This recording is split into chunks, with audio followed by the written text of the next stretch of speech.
I don't think so at all.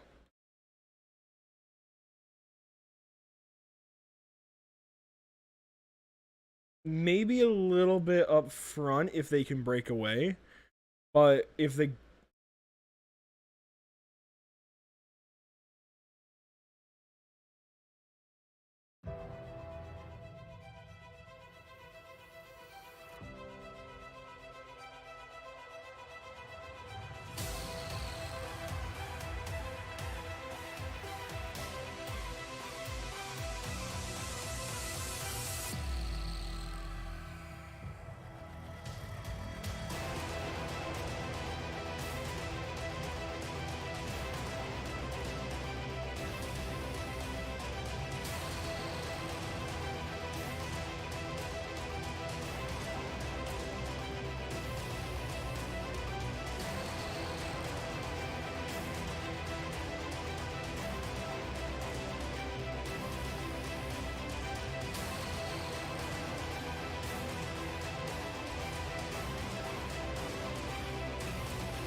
When the North American Racing League unloaded at Hockenheim for their first ever Porsche Cup event, the world was full of unknowns. 1 week later, and we moved on to North Florida in a whole new world of unknowns. The one thing we know for sure, though, is that NASCAR is not the only series for drafting. Any driver who thought Hockenheimring was a draft fest is in for a rather large awakening tonight at the World Center of Racing. Hi, and welcome to Pit Stop TV and the virtual Daytona International Speedway. I'm Andrew Cardinale IV with JP Costa alongside, and JP, we've already seen Miatas and touring cars on the Daytona road course in just the last month or so, but this Porsche Cup car, it's a whole new animal. Oh, absolutely, and Hockenheim was absolutely amazing, and well, on Daytona is going to be more of the same, I guess. Even greater racing, greater overtakes, but also a lot of new challenges. As you mentioned, a draft fast deck could really prove dividend for some drivers and could really throw some strategies up in the air tonight. So I'm really excited to see what these drivers have in store for us, both in the amateur and the Pro-Am and Pro class.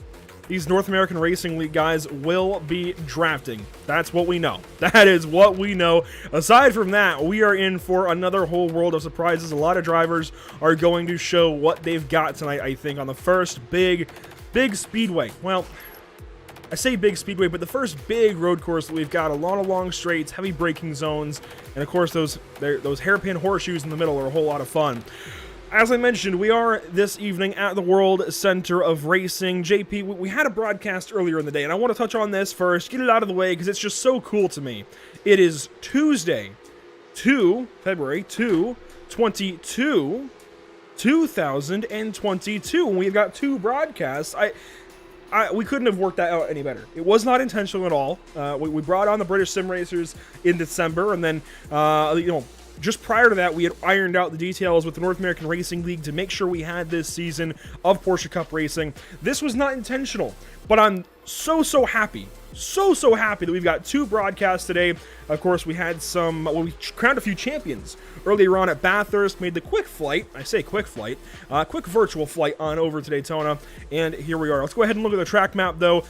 It's Daytona, JP. There's not a whole lot, I guess, to say about it, other than it is the World Center of Racing. This is, at least in the States, it's just about the mecca of motorsport. It's easy to have the argument between Indianapolis and Daytona, I think, but to me, anyways, Daytona is where it is. Daytona is where it happens. Of course, I grew up a NASCAR fan, and I think my awe around the 24 hours of Daytona was only increased when more and more NASCAR drivers started running it and running those prototypes, be it the Rileys of old, or of course the Cadillacs and the Corvettes of maybe a little bit newer.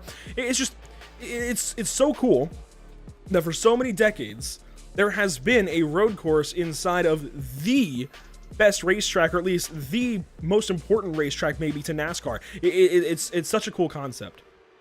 Oh yeah, it's absolutely. I love the concept of having a roval, having that oval aspect of the race course, as you mentioned, as you run in NASCAR, and having a road course section that kind of just run inside, obviously, and uses part of that oval course. It's just so nice. Obviously, we have plenty more in the United States, and I just absolutely love it. I think Daytona is the best implementation of that when you talk about racing and, just even endurance racing or even sprint racing. Obviously, Charlotte comes to mind, but also like a joke around, you can say. It's a bit more tricky, but I absolutely love Daytona. It was the first track I raced on iRacing after I got all the cars, all that sort of stuff. It was the first track I raced on Project Cars just because it just is smooth, it flows and it has a nice rhythm.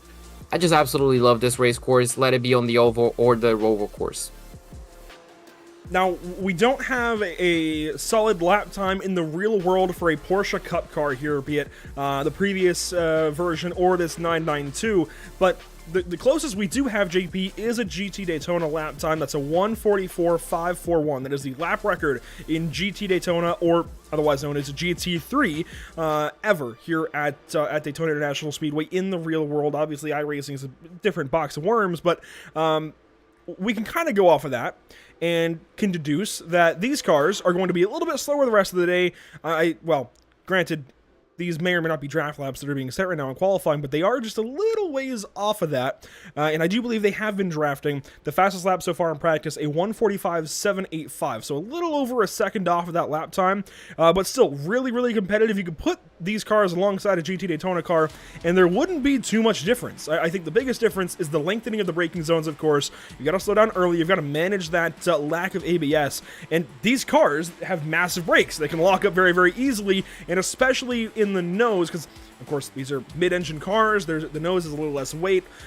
You can skip the nose around a little bit more. You can lock up those brakes and have those troubles. That's what we're going to watch throughout the course of the day. And I think we were talking about it a little bit pre-race, well, pre-broadcast, you and I, JP. I think especially in this amateur race, watching these guys modulate the brakes and especially sail it into turns 1 and the bus stop. Of course, Le Mans corner now. Working those braking zones, I think, is going to be one of the biggest storylines in this amateur race. We don't have to worry about fuel. It's not, the main concern here in this amateur race of only 30 minutes. I think it's going to be the heavy braking zones.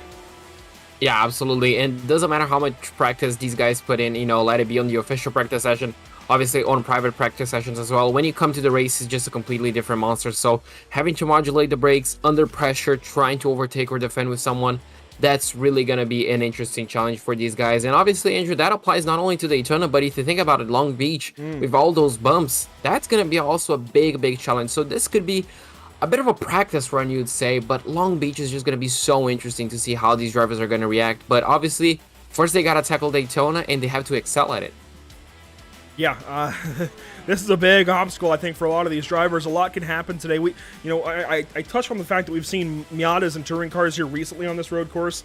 BSR was here just last month, about a month ago, in fact, maybe a little more. We saw very, very crazy racing, even without being the slower Miata or even slower TCRs. I think we're going to see some packs, some draft battles today, some 3 wides coming to the start-finish line. Certainly in this shorter AM race, we'll see how the Pro-Am race goes. I know Fabio's already out there talking about fuel saving, and Andre even touched on it last week in his winter interview, so that's going to be a focus later on. But right now in this more of a sprint race, 30 minutes for the amateurs, there's definitely the potential for some big incidents, and drivers are already talking about, if they want to bump draft or not. It's been a topic of conversation for the last day or so.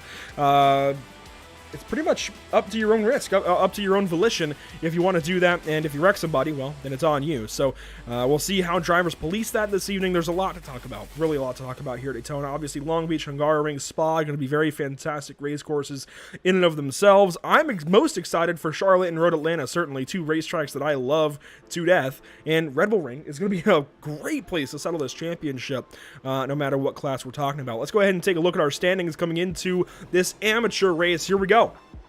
Alex Persian with a round 1 victory out in Germany. Agustin Castro second, and Brian Zinn third. That's your top 3. Aubrey Kundal, though, was very, very good, and he honestly, I think, is going to be one of the drivers to watch today.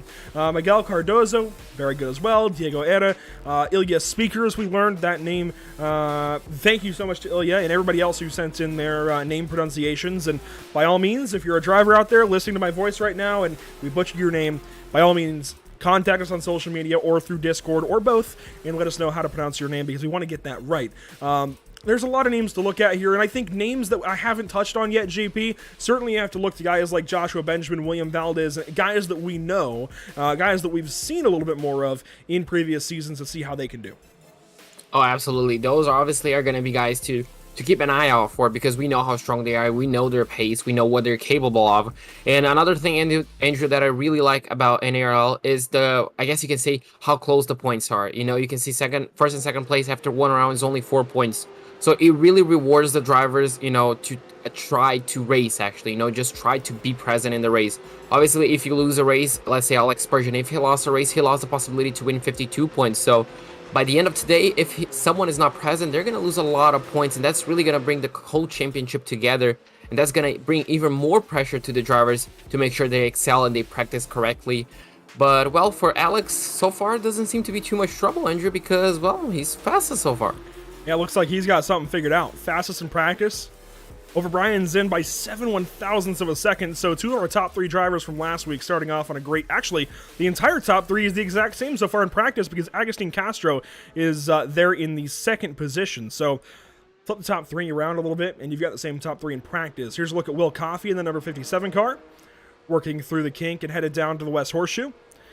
Joshua Benjamin, one of those drivers I talked about wanting to get a look at here, is 5th so far in practice. Of course, got that paint sorted out. Glad that we had his painter actually out in the chat last week, and noticed that he was able to fix that for this week. T. Gashburn is a driver I want to see a lot of today. Of course, for Samsoid Kanan Esports in that number 180.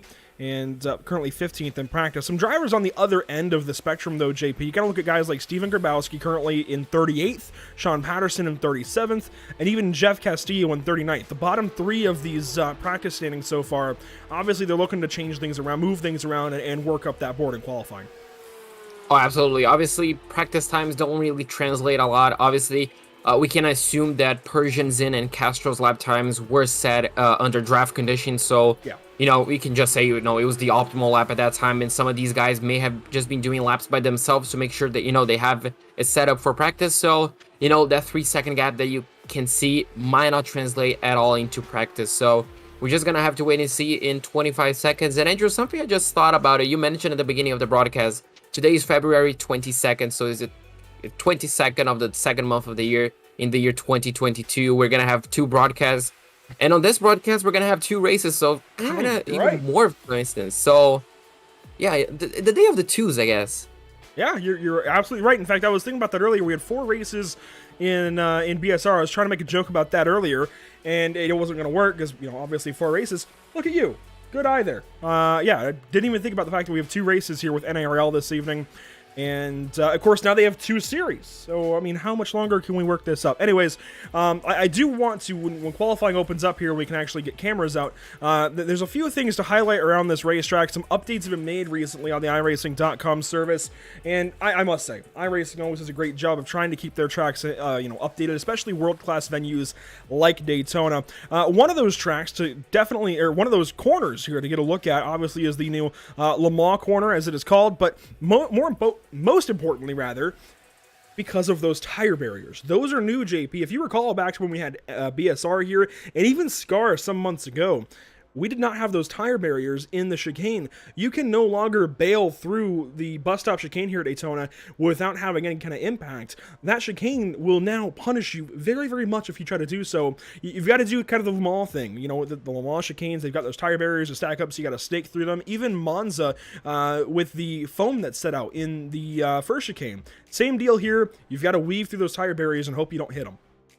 Oh, absolutely. I was going to mention Le Mans because this really just, you know, I guess just reminded me of it. So, yeah, it's a really great addition, as you mentioned, and it's really going to shake up a lot of the race. You know, some drivers obviously might miss it just to a mistake in the braking zone. Some others might be pushed off, but either way, with that barrier, it's really going to slow them down and force them to not take the shortcut that it is, you know, just going straight line through the chicane.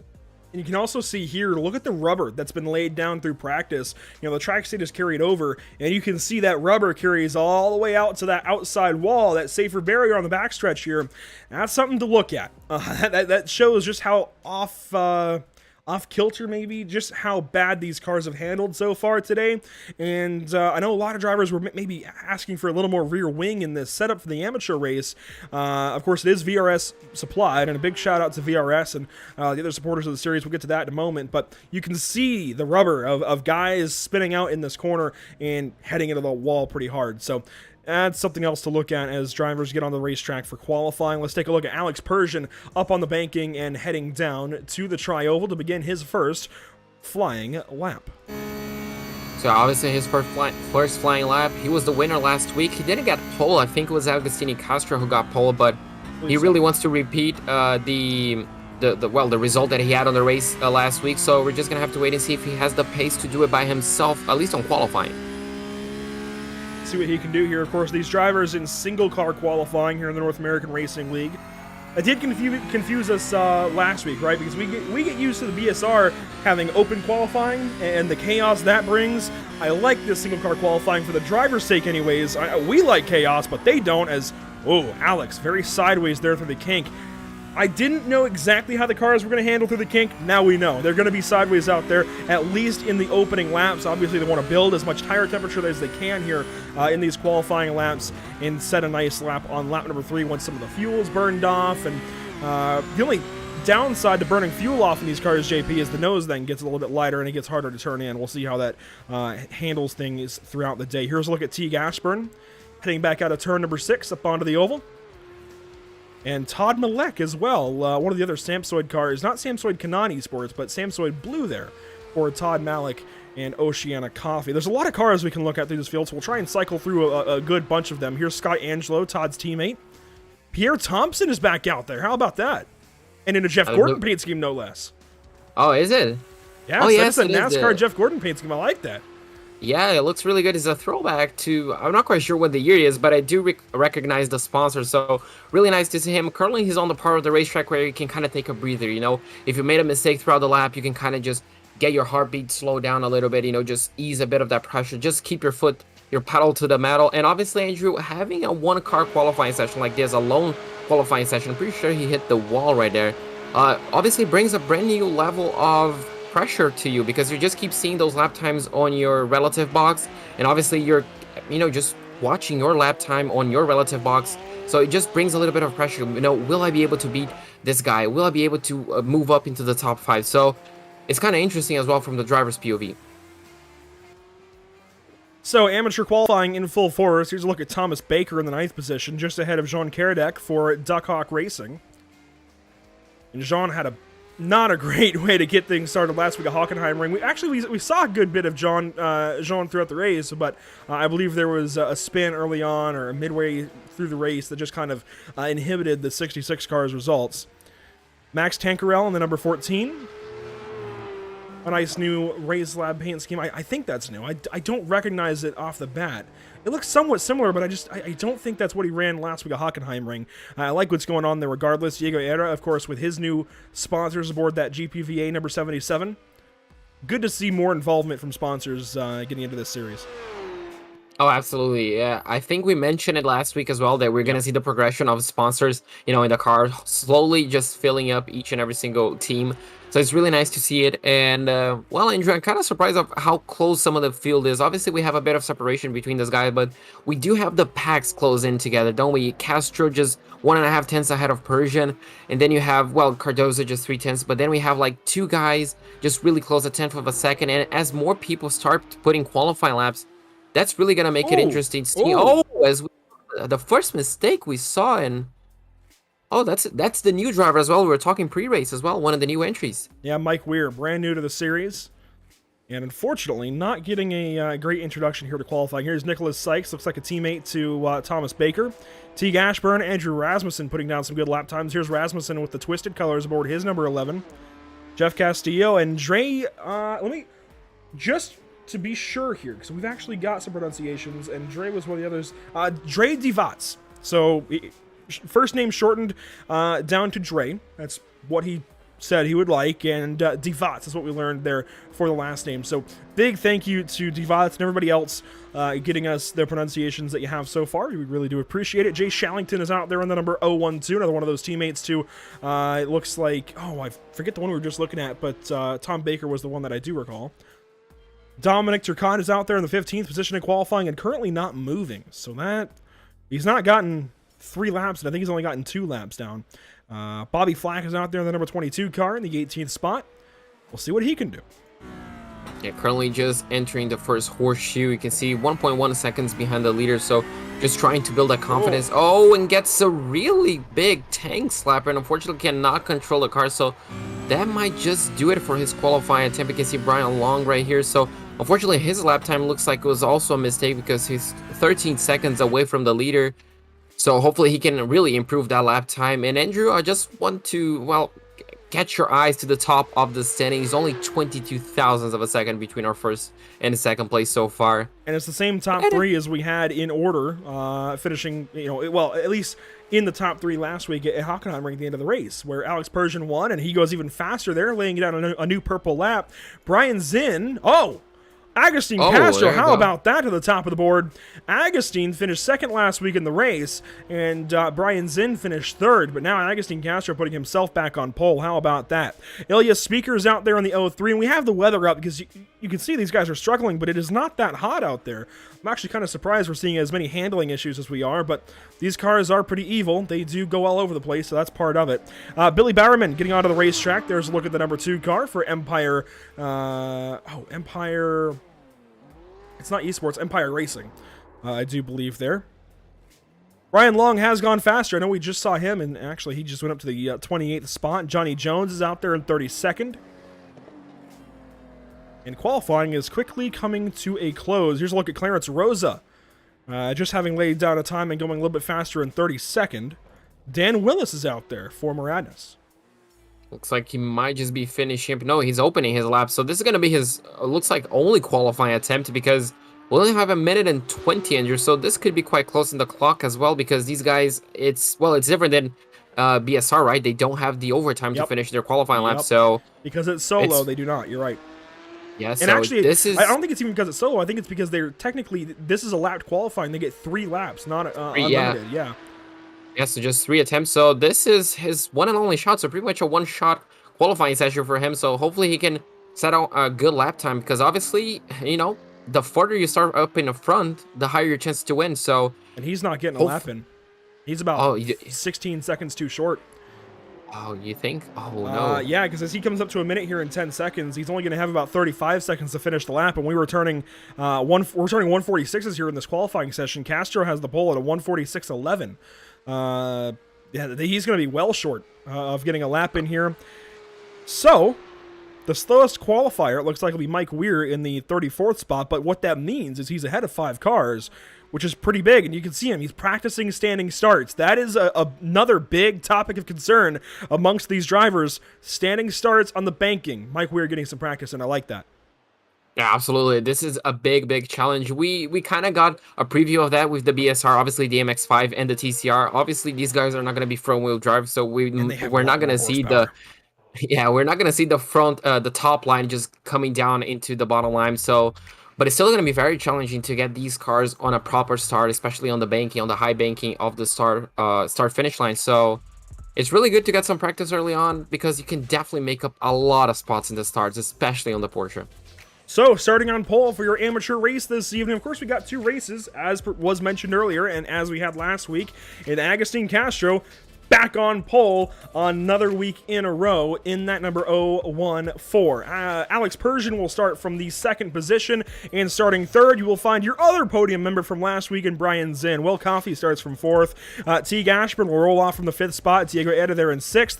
Andrew Rasmussen will start from 7th. Miguel Cardozo will start from 8th. And to round out your top 10, JP, it's Joshua Benjamin and Pierre Thompson. 11th place will go the way of Scott Angelo in the 168, in the 150 of Todd Malik on his outside. Jay Shallington in the 12 is going to start in the 13th place. All alongside him, the number 14 of Max Tancarel. 15th place will go to Jeff Castillo in the number 10 and the number 66 of Jean Cadillac in 16th. 17th, Armando Bejarwan in the 105 and the 03 of Elias Spicer on his outside. 19th place will go to Thomas Baker in the 307 and the number 73 of Dominic Turcotte. Nicholas Sykes rolls off 21st. Dave Pickram in 22nd. William Valdez 23rd. 24th goes the way of Bobby Flack, and that is all we can get through tonight. 24 cars, except there's 15 more behind them. 39 cars, your entire field this evening for your amateur race. 30 minutes begins now. Oh, and already, everybody! Our pole sitter, Agustin Castro, and the Juncos Porsche there spinning. Massive accident.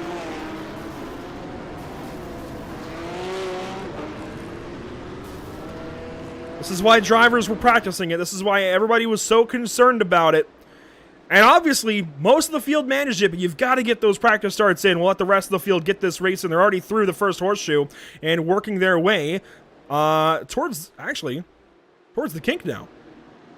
Yeah, towards the kink. The leaders are starting to go towards the kink. And Andrew, I take everything back at what I mentioned about the start. I thought the cars were not going to spin out just like we had the TCRs. Turns out they do. So unfortunately for them, a few drivers have been caught out by that. But, well, those that haven't, well, they benefited from it. Yeah, a whole lot more horsepower in these cars. as Ilya Speaker has an issue here on the inside of the kink. Look at the field going up by. That is a horrible feeling. To have to be in the grass there, and you've got to be so careful rejoining, and you've got the entire field going by, and there's several more. You're already down in the 30s. This is a terrible feeling, and Ilya's just going to go ahead and tow. So, back up front, up onto the banking for the first time. Brian Zinn, now your race leader over Alex Persian. Alex got a good start, but it looks like Brian Zinn got a better start. Yeah, got a better so far leading. This is going to be the question we had in on pre-race. How hard will these guys race? Not only on the first few laps, but also throughout the race. Do they want track position? Do they want to stick behind and just apply some pressure? For the lead, it's going to be a different story than for the rest of the field, but I'm definitely intrigued to see what they have in store for us. Man, these cars are moving 165, 170.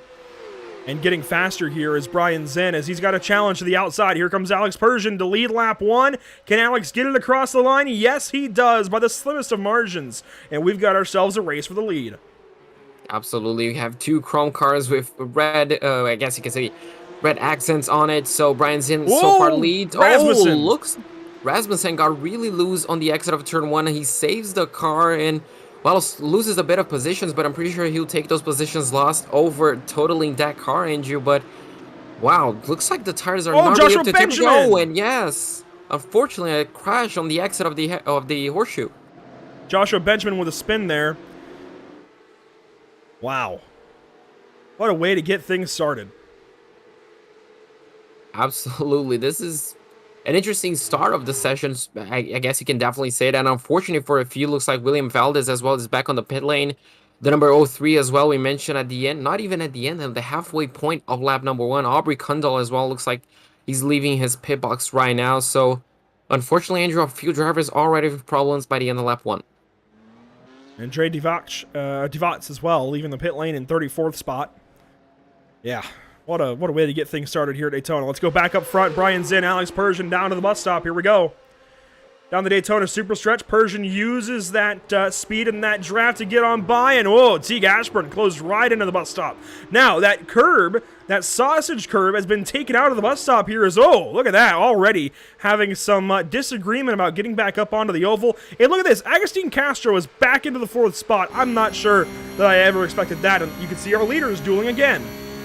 Yeah, the leaders are dueling. They're bringing this battle as well up to them. So it's really going to help Agostini Castro and Teague Ashburn as well to bring that battle closer. And as you can see, Brian Zinn eager to get that track position back, eager to get that run back, sets the fast lap of the race, gets overshadowed by Agostini Castro. But this battle is not going anywhere, and just so far, I'm pretty sure they're going to be doing this so far. Oh, and look at that. Too wide into turn number 1. Teague retains that position for the time being, but Agostini Castro has the inside line for the horseshoe. And it looks like he's going to be getting that position. And Rasmussen as well, capitalizing on it and moving up to 4th place. So drop Ashburn back into 5th.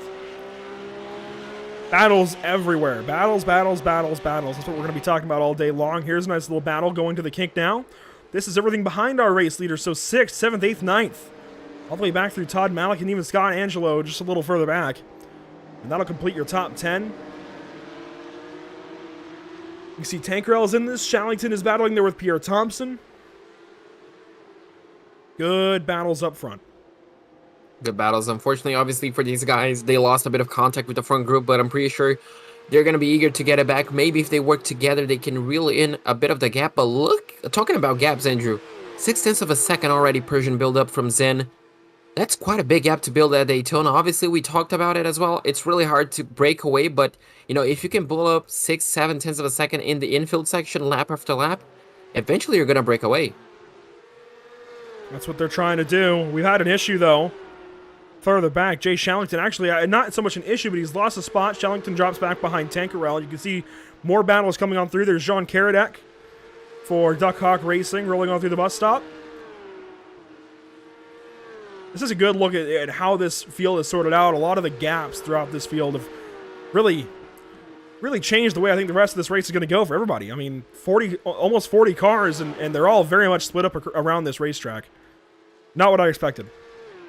Yeah, absolutely. And kind of everything just happened even before turn 1, and then obviously after the first horseshoe as well. So it was really early on the first lap that they got kind of separated by it, which is kind of unfortunate, but it's gonna highlight again a few of those battles for positions. Like you can see the top 4, you can see Larry Rasmussen looks like making yet another mistake in the horseshoe. So unfortunately for him, that might just cost him the contact with the top 3. Todd Malik and Scott Angelo starting to do some battle up here with some of these guys. And Mike Braun and Dan Willis. Here's a good little battle into the International Horseshoe. Mike Braun in an all-white car this week. I don't think that's right, as Clarence Rosa goes wide there for Empire Racing, losing a spot to one of his teammates. Oh, and one car. You see that? The firewall deep in the International Horseshoe. I think they've already towed. That might have been Grabowski, and yes, it was Grabowski. So already, a lot of danger around this entire racetrack, JP. It seems like no matter who you are, where you are, you cannot hide.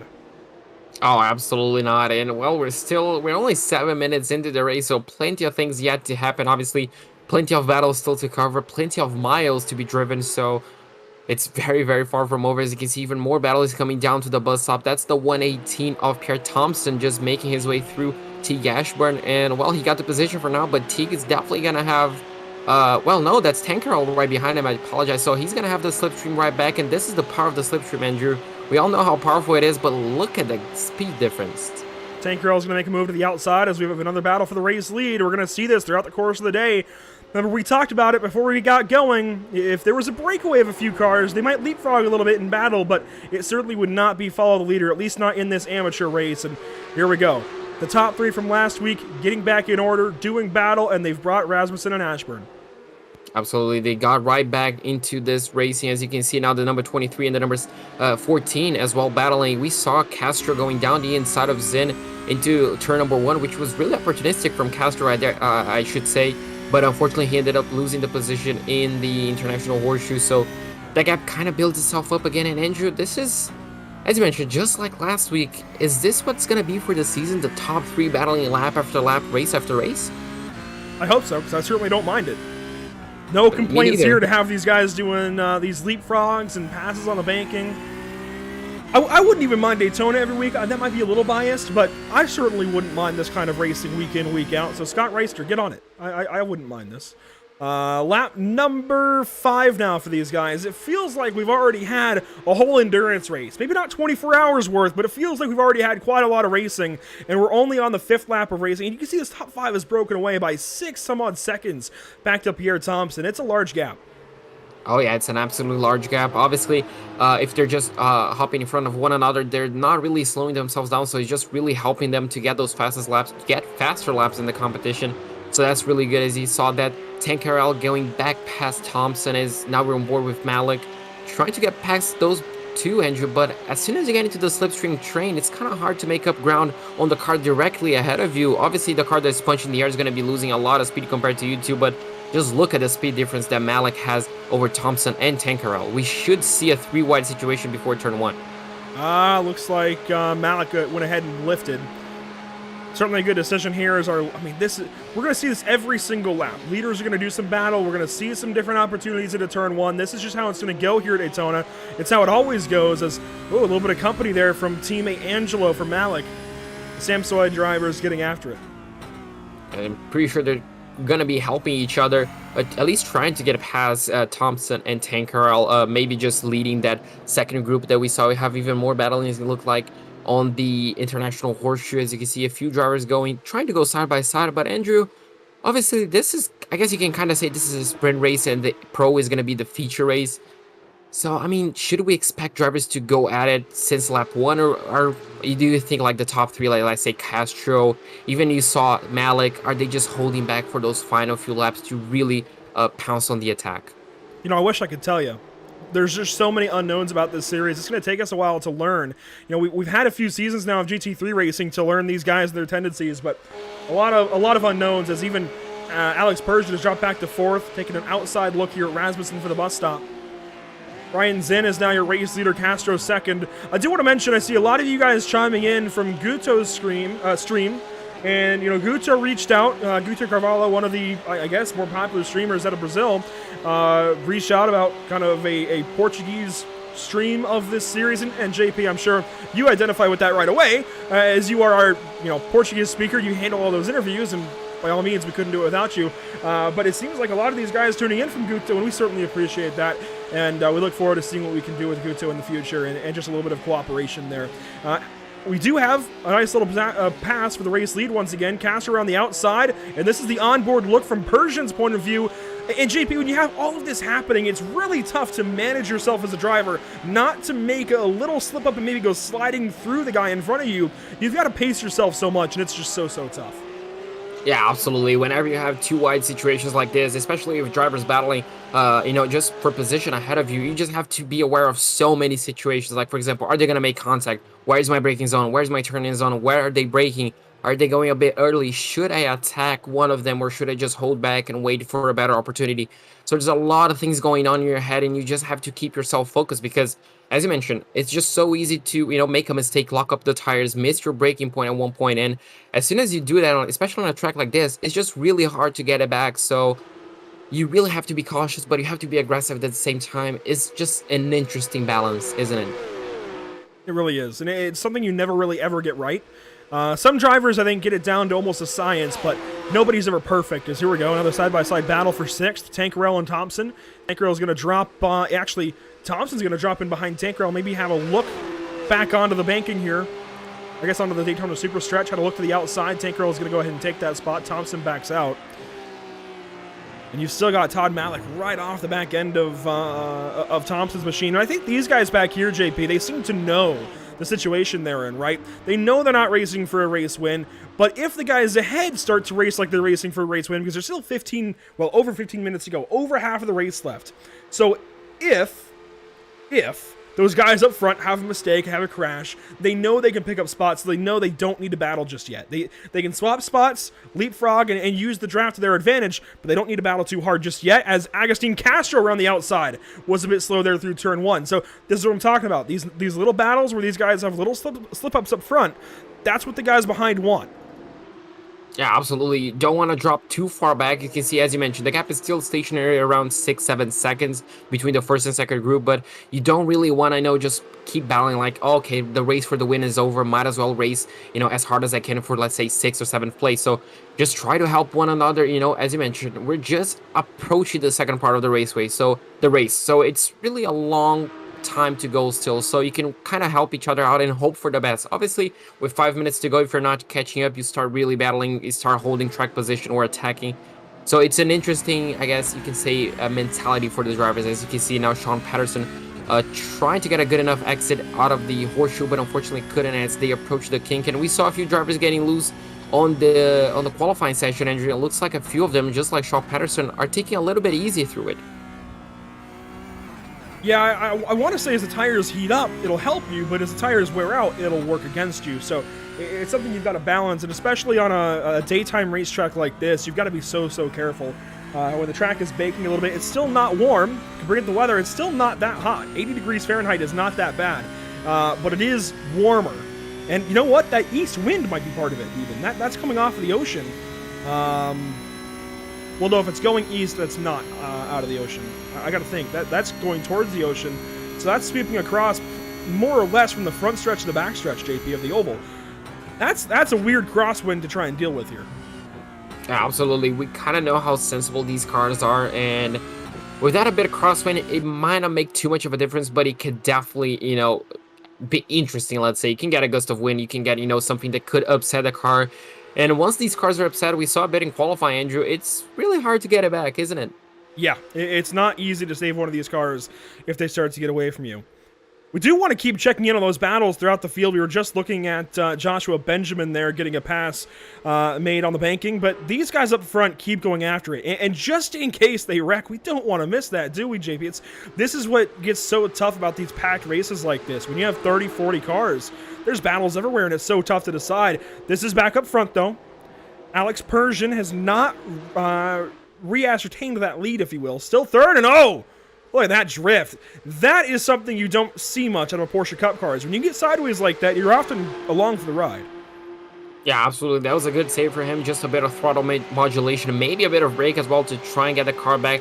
Obviously, he's going to fall under pressure from Agostini Castro. Looks like not quite just now, so maybe thinking about the long game. It looks like he doesn't really want the track position right now, so just happy to stick behind Persian, happy to bide his time and just wait, because we saw Persian and Rasmussen going for it, on the infield section and allowing Brian Zen to really get away. That gap was around 0.8 of a second on the infield. So these guys are not afraid to battle, even though it means losing a bit of touch with the leader, because they know how powerful the slipstream is. Just, well, talking about battling, there we go. Are we going to see 3 wide for the lead, Andrew? Not quite. Maybe, though.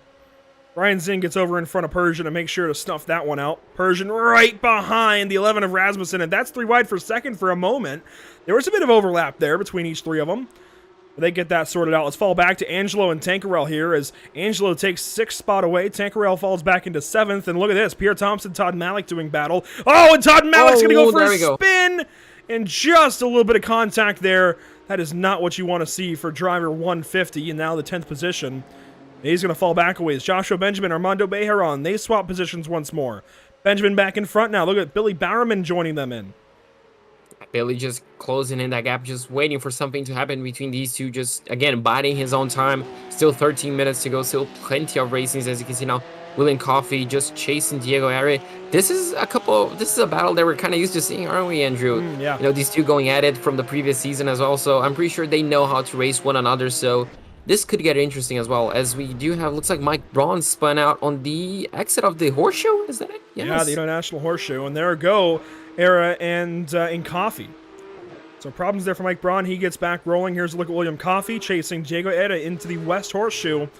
They were racing for 25th and 26th. They're now racing for 24th and 25th. And I know that sounds maybe a little dismal, but that's actually pretty decent, all things considered, when you have that kind of start and you've got just a massive race cars there across the entire tri-oval at Daytona. And it is 18 degrees of banking. It's no easy feat starting from a standstill at Daytona, as it looks like Diego Eda going to go to the inside of Sean Patterson. So 3 drivers we're used to seeing here in a row, 4 if you count Mike Braun.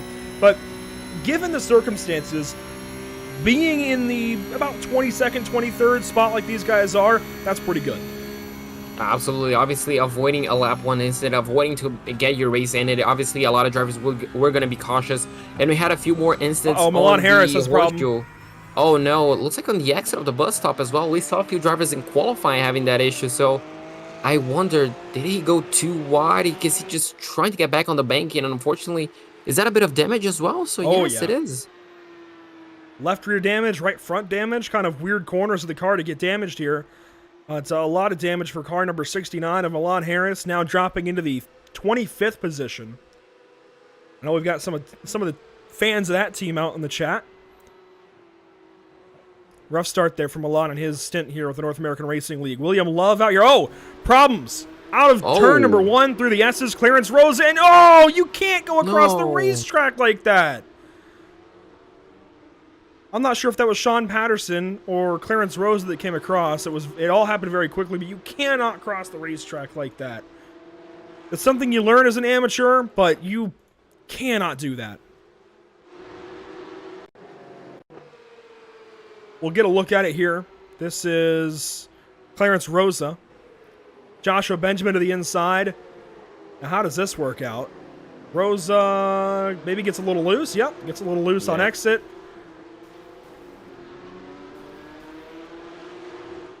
And then comes across in front of Diego Eda and catches Sean Patterson. So that was Rosa that came across.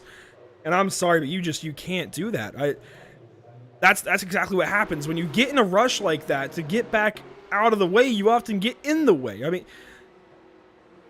and it's so tough as well, because it's usually a driver with the best of intentions. You know, they're trying to get out of the way, but you have to just hold still.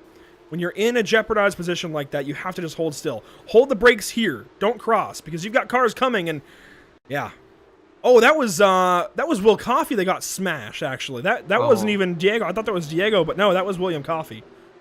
And one more thing, also, at that point, Clarence Rosa didn't have a total car, and unfortunately, due to that bad rejoin, unfortunately, the race is over. So sometimes they're a little bit of a rush, trying to get back on the race as quickly as possible. Just as quickly, it can end your race. So you just really have to buy your time. Just keep your eyes on the relative. Maybe just try to flick the car using the wheel spin, but never rejoining the path a lot of the cars, especially on the tightest part of the race course.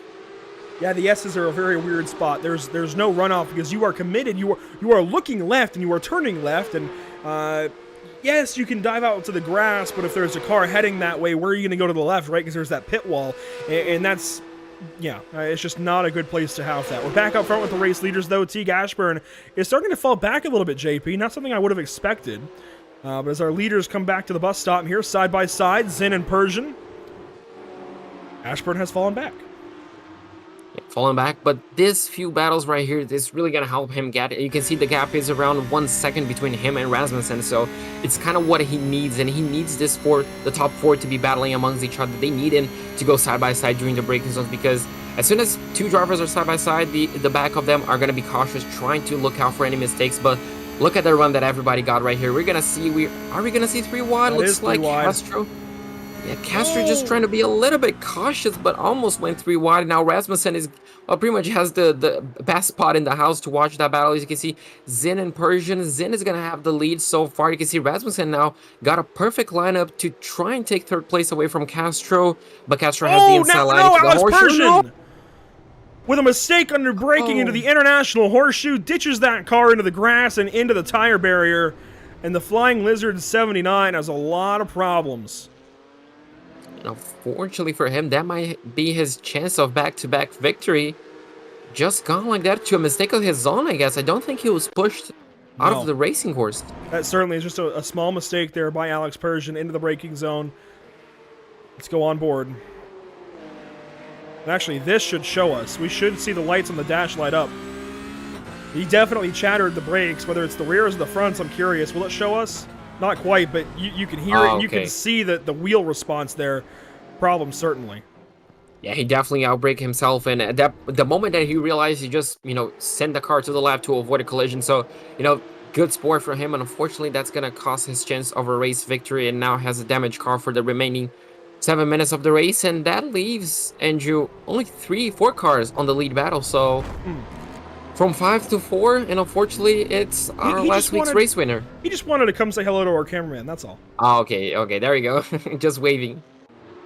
He does drop into 5th position, loses a spot to, well, everybody, of course, in that front group, and is going to have company here very, very shortly.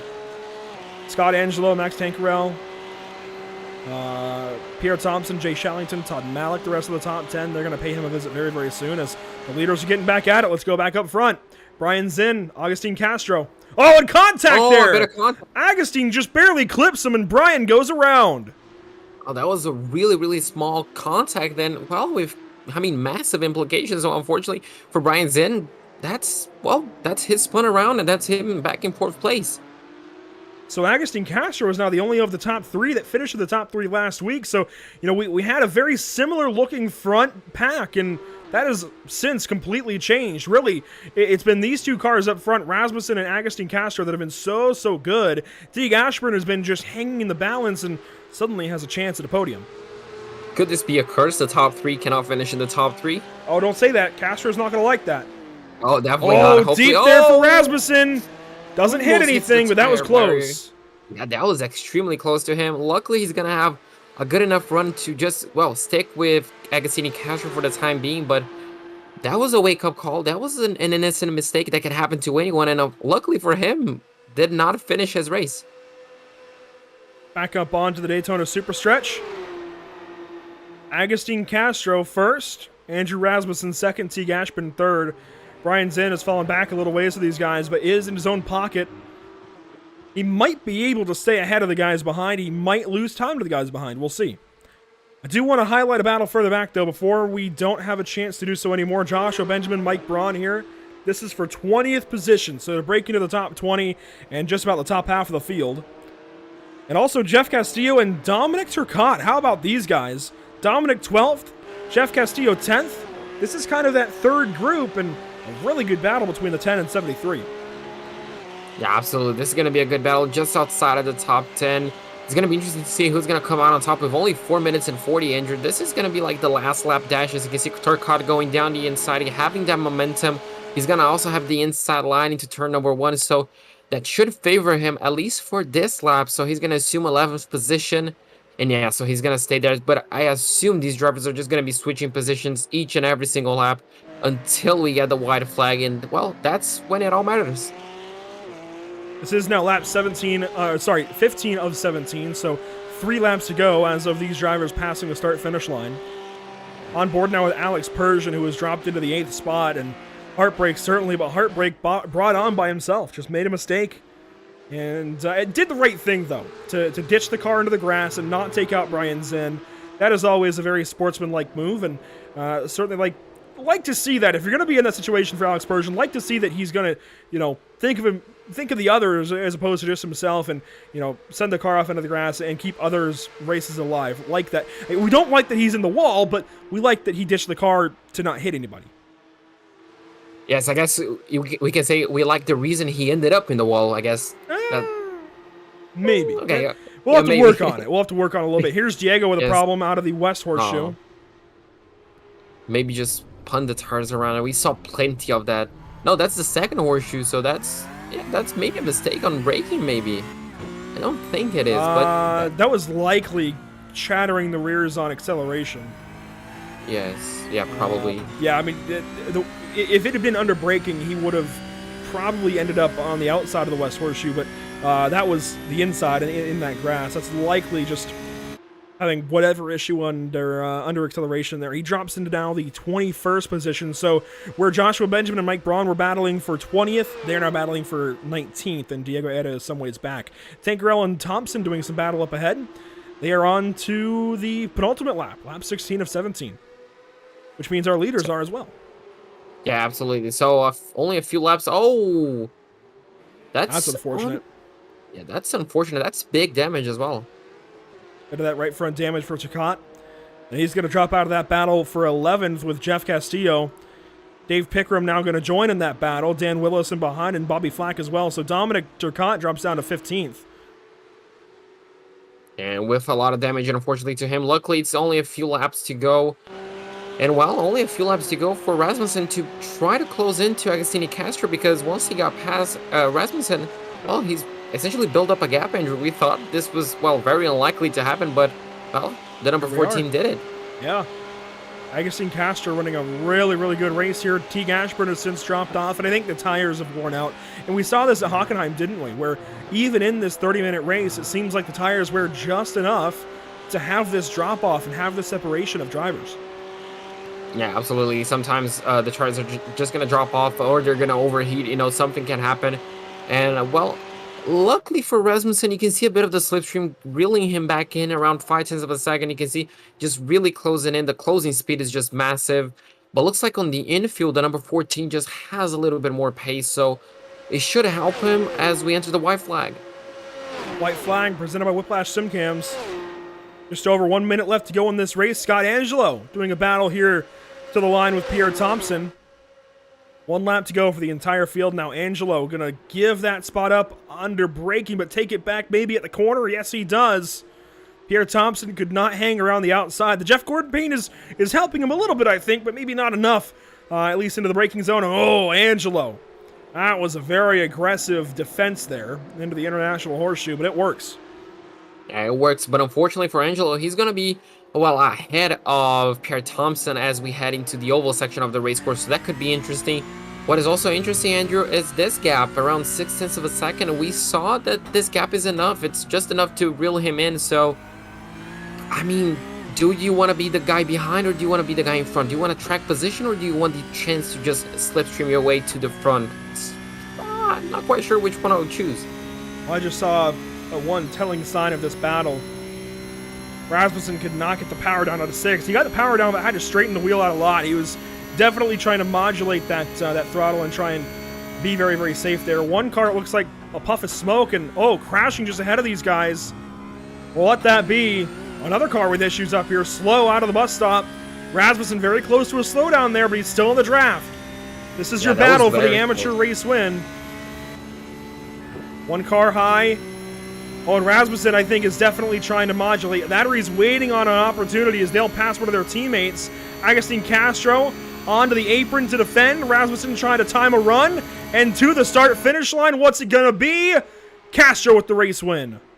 Just 61 thousandths between them, so unfortunately Rasmussen's strategy just did not work. Brian Zinn sets the fastest lap of the race in 4th place, just behind T. Gashburn. As you can see, even more drivers finishing. Parrot Thompson's going to finish in 5th place ahead of Alex Persian, and Max Tanker is going to finish in 8th ahead of Malik and Shellington. So, well, an interesting race, Andrew. I really did like it. As you can see, even more battles. It looks like nearly a photo finish as well, further back. That was Dan Willis all the way onto the apron. He finishes 12th behind Jeff Castillo in 10th. Or 11th, rather. Mike Weir will come across the line next in car number 20. That'll be good for 16th. There he comes across the line. Armando Bejaran next up. There he goes. Actually, no. Here he comes. There we go. Across the line with that green nose. A lot of lap cars got mixed in here. In fact, we had, let's see, 28th through 36th. Still running, but 1 lap down. And even William Coffey, 5 laps down. Stephen Grabowski, 14 laps down. And Johnny Jones, 17.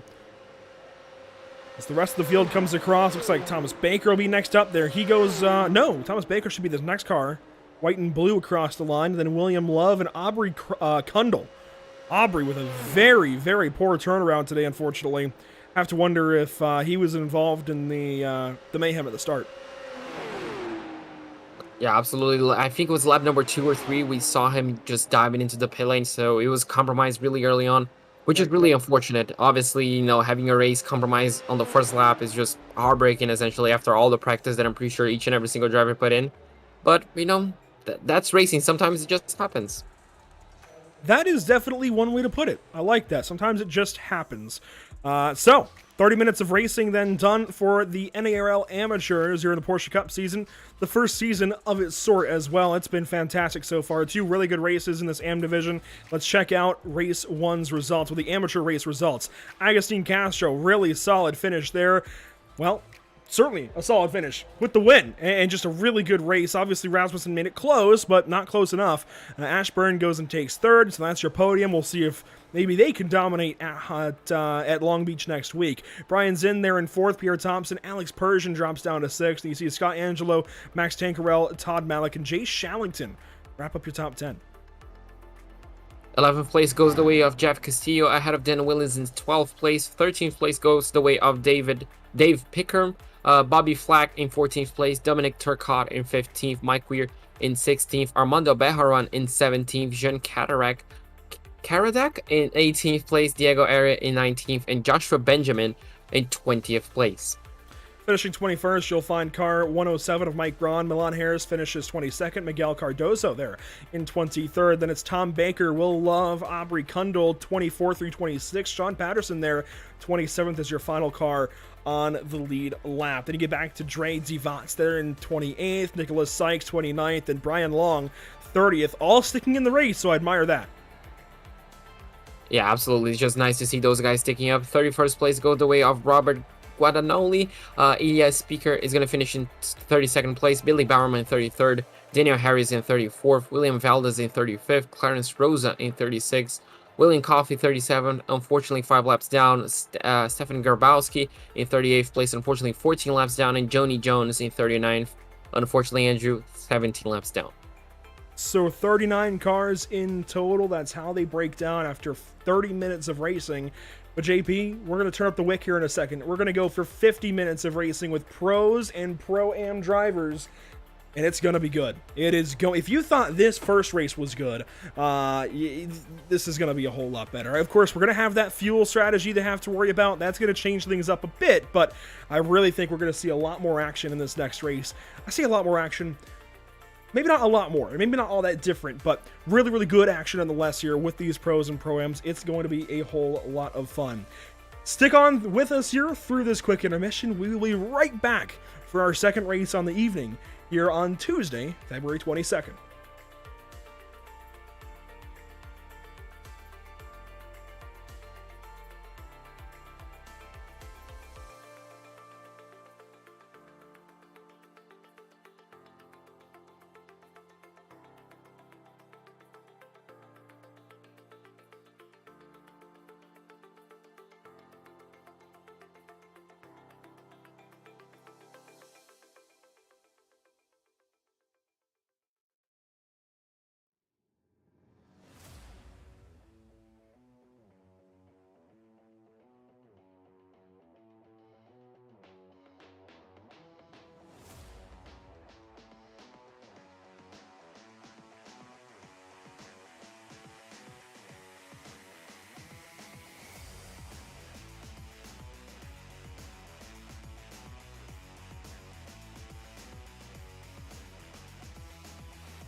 Welcome back to the virtual Daytona International Speedway, the world center of racing.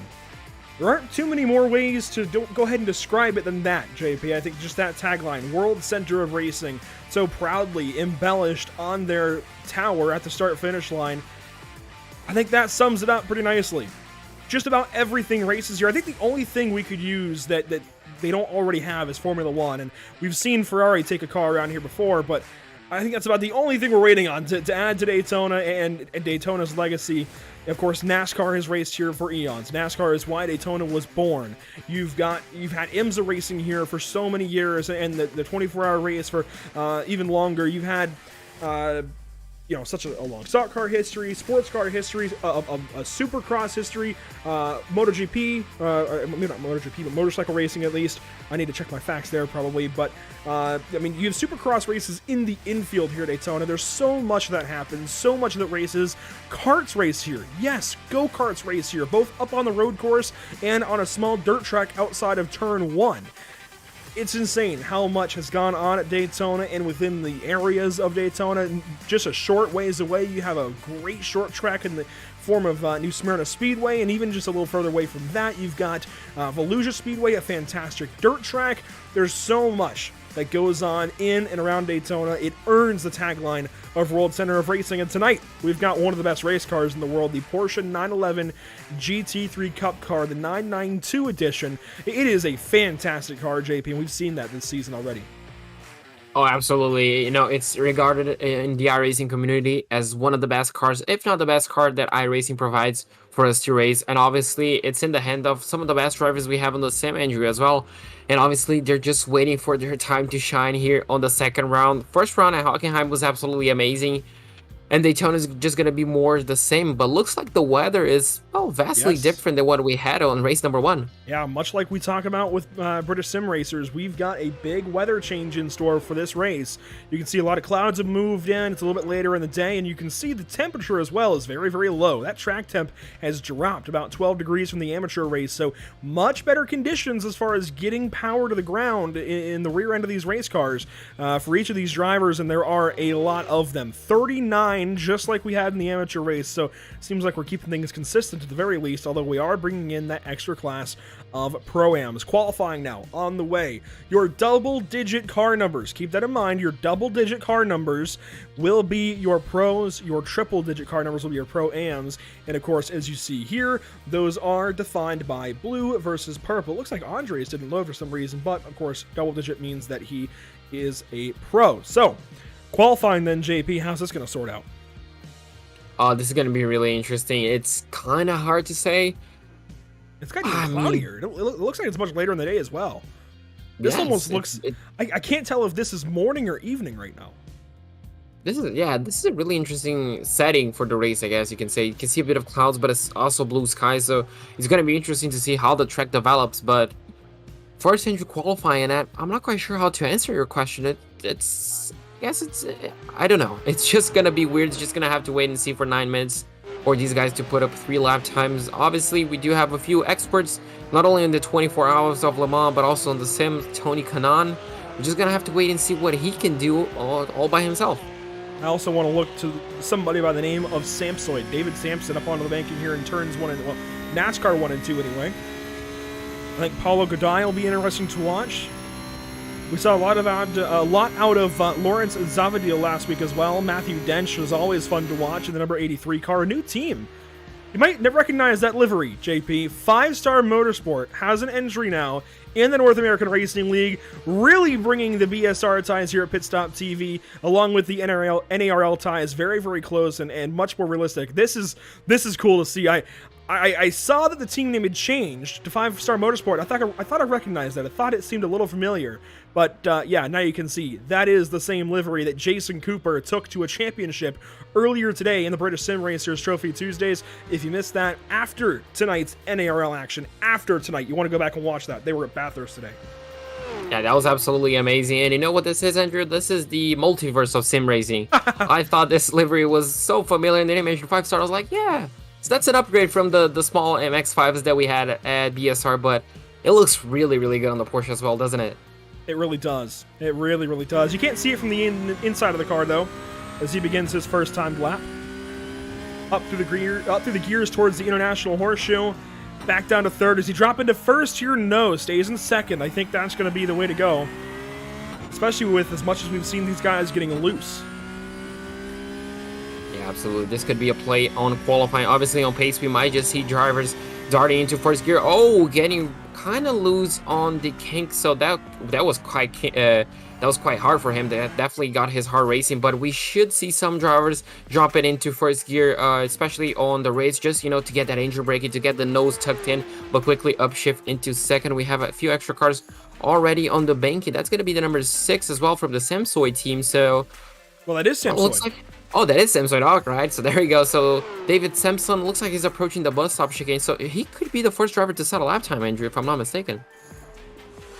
May not be the first. There's a lot of drivers in this series, and in fact, it looks like it might be M. Taki that sets the lap time first. But while these guys qualify, JP, I'm going to turn things over to you and our amateur winner, actually, Agustin Castro. It was a pretty stellar race one that race 2, I guess, in the series that he put together, and he's alongside. Well, Agustin, obviously, is the first time we're talking to you in the season. How fun was the race just a few minutes ago? Hello everyone. It was very funny, thanks to Steen and Persian and Rasmussen. It was an amazing race. Very very bad start for me. Half pin, and then I managed to win the race. I don't know what to say. Don't worry. Obviously, you mentioned the start. How tricky was it? How difficult was it to get the power down? We saw that you kind of have spun. What just happened? Just a lot of power. The banking really did hinder your start as well. Yeah, I started in Hockenheim, but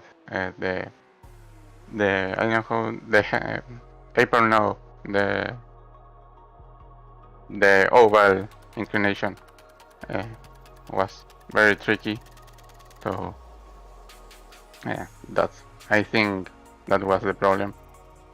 And I was so lucky because Coffee did the same mistake and nobody hit me. And that's all. And when we think about next week, how much practice are you going to put in? How different it is Long Beach compared to Daytona? Long Beach will be harder than Daytona because one mistake is a hit to the wall, and for sure your race will be finished. How confident are you? Do you like Long Beach? Do you prefer it over Daytona? Could we expect to see you then? I really like Long Beach, but a little bit, how I can say it, sorry. But I never won in Long Beach or something like that. Always bad results. Well, absolutely. Hopefully we can change that for next week. But before I let you go, who do you have to thank? Who do you have to shout out? I will practice more than normal to don't make the mistakes. Well, absolutely. With that being said, I'm going to let you focus for next week's race. And it was a pleasure meeting you. So see you next week. Okay, see you. Thanks, guys. All right, Andrew, that was Agustin Castro, the winner of just our amateur race just a few moments ago. Quite nervous, seems like it, but, well, definitely put on a great show here tonight, just like he did last week as well. We certainly appreciate Agustin's time coming in during this qualifying session. It's always good to talk to drivers, especially new drivers that we've not spoken with yet. So good to meet Agustin a little bit there. On track now, you'll see, JP, it's your favorite, Fabio Zamperlini, currently in the 9th position. 8 1/3 tenths off a pole sitter, Andre Melchers. What do you know about that? I mean, or how do you like that? Andre right back to the top of the board. I think it's going to be very, very tough to beat car 25 this season. Yeah, I just share your thoughts. You know, he is a great driver. Obviously, when I was racing, you know, a few years ago, obviously he was the bar, and well, looks like he still is. I mean, just an excellent race car driver and an excellent Porsche driver as well. So yeah, it's just interesting to see him back on the top. Interesting to see how he's gonna deal with the race. Obviously, Neto Nascimento in second place, but 3.5 tenths away. So it's quite a big gap, especially when you think that most of the part in Daytona is just foot flat to the floor. Yeah, Neto there in second place, as you mentioned. Actually, now dropped to third as Kosowicz goes faster. Spencer is one of those drivers that I think certainly can bring a fight to Andre the entire season. It's just going to be tough. It's certainly going to be maybe not an up mountain battle, but it's still an uphill battle for him. The rest of these guys might have an up mountain battle, it seems like, and that big mountain of Andre Melcher is going to be tough to conquer, certainly. Sampson goes a bit faster, goes up to 16th, just ahead of this guy, Turkio, and actually Turkio goes faster, up to the 11th position now in qualifying. We saw a bit of Bernardo Faria. How about Spencer Marsh, though, in the number 74 for PSM? That is Pacific Sim Motorsport, a team that we are familiar with, JP, from the Pacific Challenge, but we've not seen much of them. Well, I say that, but we saw Mikkel Rudebusch bring them back to us in last GT3 season here with the North American Racing League, and now a slew of PSM drivers in the Porsche Cup cars. Yeah, absolutely. It's great to see them, you know, representing not only their league, but also their team as well. So hopefully they can string a few good results to, you know, really shine that PSM name on their car. But, you know, they're doing a great job. And obviously, Andrew, with the NARL, it's a lot of competition. So it's really hard, you know, to be on the top, to be in the top 10 constantly. So hopefully we can see them maybe even on the top step of the podium. So we can see a few drivers making a few mistakes as well. So looks like Marsh gets himself in the top 10. So yeah. 8th place for him. So just as I mentioned, very nice. Really good lap there out of Spencer Marsh. Justin Sang finishing up his lap times. And actually, I think he's already gone through his entirety of his allotment of laps of 3. And he's actually on an extra here. And this is what we like to see out of drivers, JP. We talk about it so often, drivers taking extra laps in qualifying. We always like to see that out of drivers, just getting that extra practice. It always does you quite a bit of good. The more muscle memory you can have at a racetrack is certainly going to benefit you, so just getting those extra laps is definitely going to work wonders for any race car driver. 39 cars, 4 of them chose not to qualify. They will start from the rear, those being Kimbrough, Lubenow, and I believe 2 others. But that means that just after this quick warm-up, JP, we will have a field of 35 qualifiers and 4 other guys that will be tacked onto the end of the field and be a whole lot of fun to cover. We will take a quick step aside, get a chance to kind of breathe, shake loose a little bit, maybe in that order, maybe not, I don't know, we'll see, and get ready for 50 minutes of racing right after this.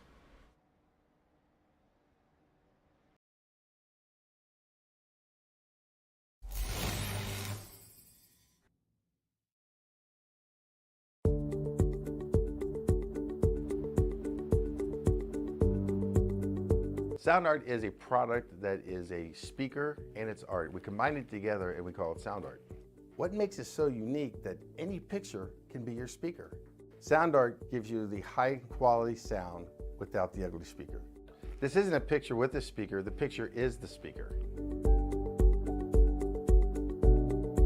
Just imagine your wedding picture, uploaded onto a canvas, and now it's speaking 10,000 tunes. I mean, it's a very cool concept. What we like so much about it that you can take anything that means something very special to you, upload it on the canvas, have it hanging up in your room, your balcony, wherever you want to put it, and now it's a speaker. I mean, how cool is that? It's something that we have that and no one has. No one has this product. It's just a great gift to give anybody. It's just a neat concept. Around here we say, art never sounded so good.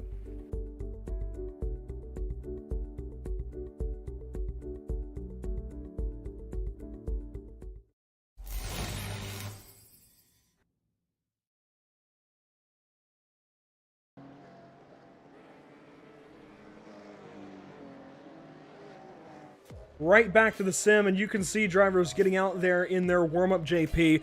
What we've got to talk about, though, is our standings. We haven't looked at this just yet. These are our Pro and Pro-Am standings after one race at Hockenheim, and you can see certainly the point spread, very, very similar. It's the same point structure, but different starting points. Paulo Godai with 42 points, Andre Melchers with 52. I believe Godai got about a top 10 or so overall, and certainly showed some strength, obviously leading the Pro-Am class. And you can see the breakdown here. Victor Miranda second, Spencer Kostowitz there in third, Nick Ludicky in fourth, and Luke Krause rounds out your top 5. Matt Dench is a notable here in the top 10. Bernardo Faria, really everybody in that top 10 is very, very strong in Pro, and even in Pro-Am as well. You see guys like Blake Scott, Scott Reister, Reed Gibson, I think will be an underdog, John Sedlak in there, a lot of great names.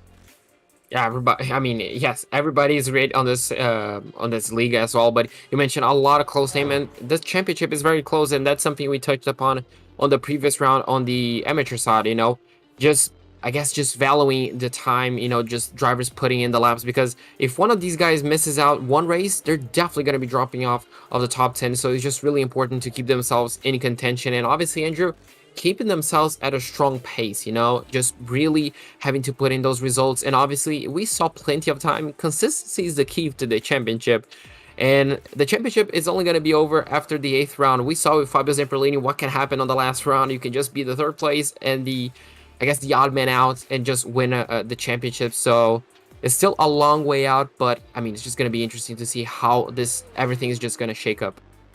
Yeah, I mean, this doesn't give us a great picture as to how the season goes just yet, but it is the only picture that we can look at, right? I mean, one race in, we've got points, we have to look at them, we got to talk about them, because it is the one topic that we have regarding the championship and the way this might break down. So it is the topic of conversation pretty much coming into... I did Zavaldi instead of Zavadil. You know, so my brain... Whenever I see Zavadil, my brain wants to go Zavaldi, and I think that's what it is. I've had to really try and break that habit in my brain. I don't know why. I've never seen the word or name Zavaldi, but it's where my brain goes. So you're absolutely right out there. We'll get that fixed up for race number 3 next week. Good catch. Good eye out there in the chat. That's why we broadcast to you people, because you guys see things like that when we don't sometimes. So certainly appreciate it. As we have just a few seconds left here in warm-up, one thing I do want to mention as well, you haven't heard us mention that we have a social media op this evening. Firstly, you can join our crew, email Andrew at pitstoptv.com. Now, I do have some emails to get back to tomorrow, and I will get back to those, but the other thing is I do want to wish our good friend Zachary Murtis, who was going to be on tonight, I want to wish him well. I really hope that he gets well soon. He let me know today that he has come down with COVID-19, tested positive, and it has really hit him hard today. I just got over it. I know a lot of, I mean, it is worldwide. It is a pandemic, JP. A lot of people are going through it. And if you are going through it, by all means, do not devalue your health. If you need help, seek help. Get that help. Just make sure your health is a priority. I just went through it. I know how serious it is. Yeah, so by all means, hope that Zachary Murtis starts feeling well very, very soon and gets through this as quickly as possible. But we have a field of cars to go through. JP starting on pole. Andre Melchers, once again, I mean, he's going to be the car to beat this season. Spencer Kostowitz qualify rather in the 2nd spot. Hopefully for him, finishes 1 spot higher. Starting 3rd, you'll find Neto Nascimento there in the 75. Luke Krause will start from 4th. Starting 5th, you'll find Nick Ludicky. 6th, Victor Miranda. The rest of your top 10 will be Lawrence Zavadil. I got that one right that time. Spencer Marsh in the 74, as well as Nicholas Michel in the 812, and Matthew Dench in the 83. Giuliano Romagnolo is going to start in 11th place, just alongside him, Alexandro Torchio. It looks like we're racing, Andrew, already. It happens that quickly. A much more orderly start here for our Pro-Am race.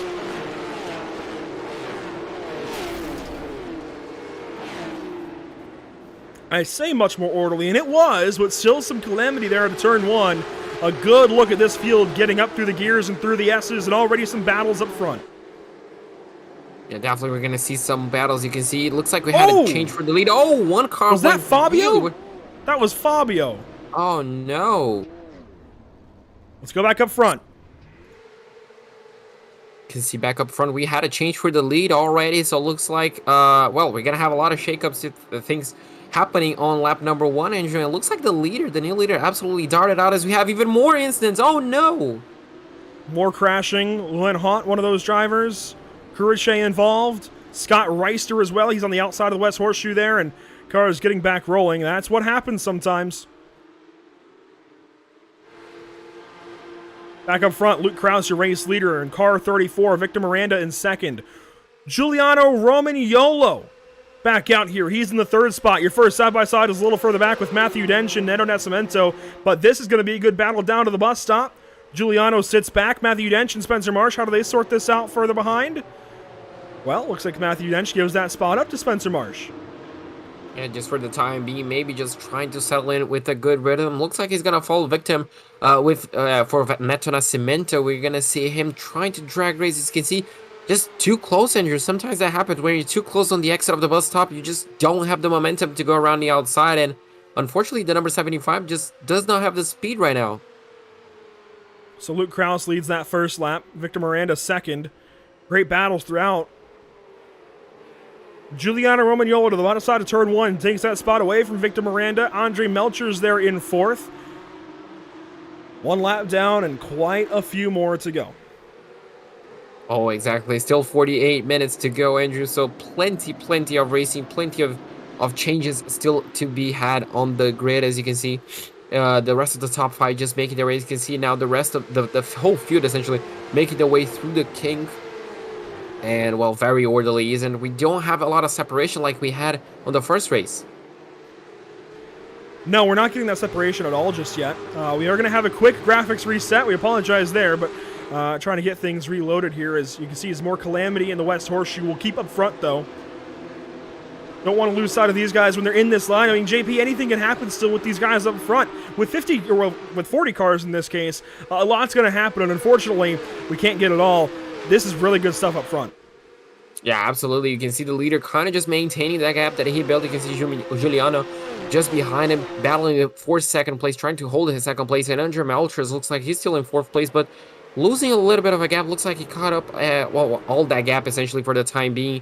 And yeah, the top 3, as you can see, kind of orderly. And I wonder, Andrew, when will the strategy kick in? When will the fuel saving kick in? Because definitely on the battle for second, it's not yet. It looks like they're going for this. They won the track position for the time being, so this is really interesting to see. Working through the banking in NASCAR 3 and 4, back to the Tri-Oval. Lap 2 will go the way of Luke Krause still. And I think we're going to see a few fewer battles in this race, JP. At least up front, we're going to see these guys sit in line, and they know they've got a fuel save. That's what they're doing. Yeah, absolutely. Obviously, with the pit stop, with the mandatory pit stop on this race, fuel saving is going to be a must. These drivers are going to be trying to save every single drop of fuel, every single milligram of fuel, you can say, just to, have a shorter pit stop. And we saw that play dividend on last week's race, Andrew, so we know how important it is. Now imagine on kind of I guess you could say a half super speedway like Daytona, that's going to be even more important. Your first Pro-Am battle for position is Nicholas Michel with Lawrence Zavadil further back. Lawrence is pretty close, but Nicholas is much closer to Spencer Marsh for position, so that could change things up. Paulo Godai is just behind these guys, so 1, 2, 3 in a line, and just behind those guys, you'll find TK.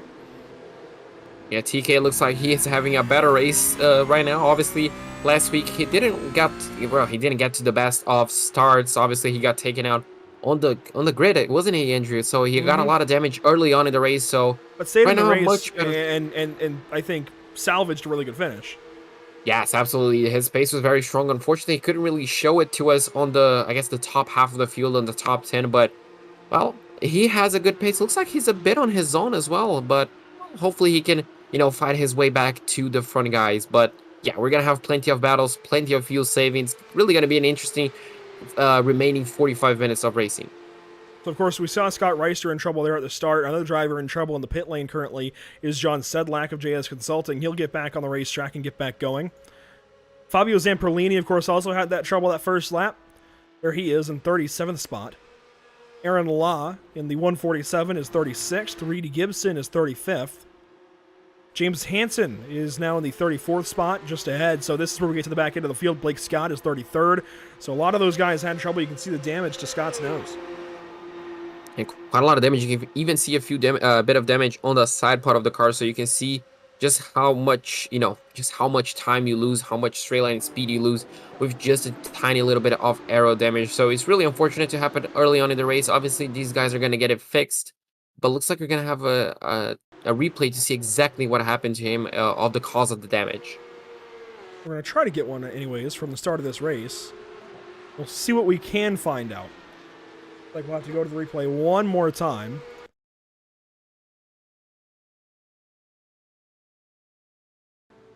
So from the start of the race here, this is most of the field up front, right? So this is all these guys going 3, 4 wide. Giuliano Romagnola making some big moves. And really, I actually want to watch this from Scott Reister's point of view, because he was one of the drivers that ended up with the shortest stick of all and crashed in the West Horseshoe. So we'll just watch it from his point of view. So you can see just taking it just easy on first lap. Obviously, a lot of cars around him. Does it happen right here? Does he get contact from behind? Well, no. This is the International Horseshoe. It happens down on the west side. Oh, yeah, true. And I really do wonder who was involved in this, because we only got a piece of it. I mean, look at this whole gaggle of race cars, 2 wide through most of it. They get sorted out through the kink. And oh, that was one of the Scuderia Chicken House cars. Oh, and unfortunately, he had absolutely nowhere to go. He was a passenger at that point. You saw the car just being locked up, trying to avoid any sort of incident, but unfortunately, as you mentioned, got the shortest stick of them all, and unfortunately damaged before he even entered the speedway part of the racetrack. Now, he is the only car stopped so far. Well, actually, no, not the second car. The first car out, certainly. The only car out of the race. But I do want to see what happens to him here. I do like the new Maradnos logo on that 142 car as we await his demise, unfortunately.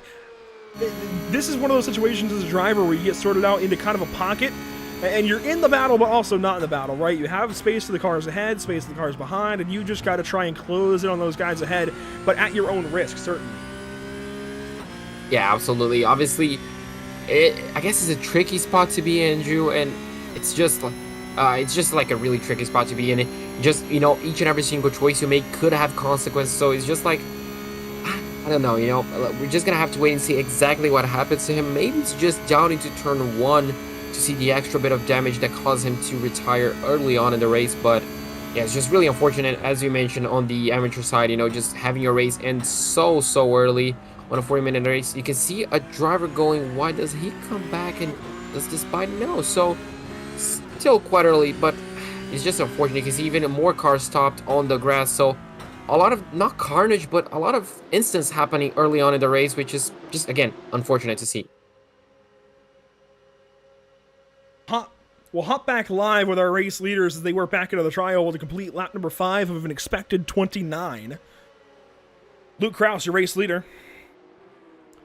And it's very calm. Very calm through the entire race. There's some battles popping up around the field. Sam Soyd and Curtis Jones are going to go after it.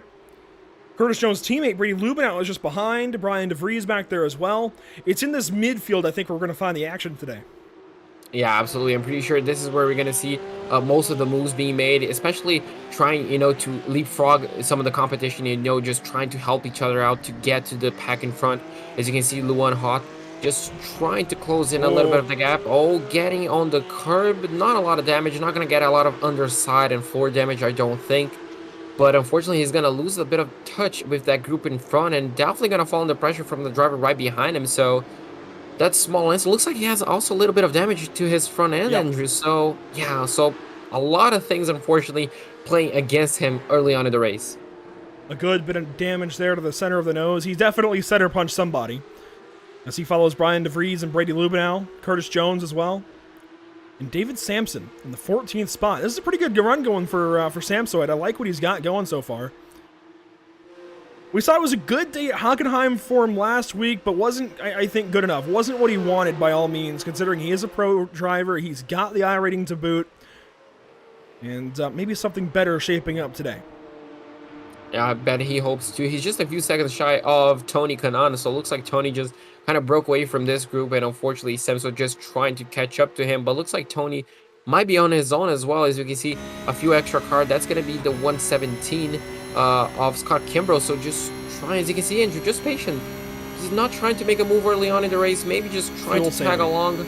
and just, yeah, fuel saving. Exactly, just fuel saving at this point. So that's going to be the main strategy for today's race, which is just what we expected.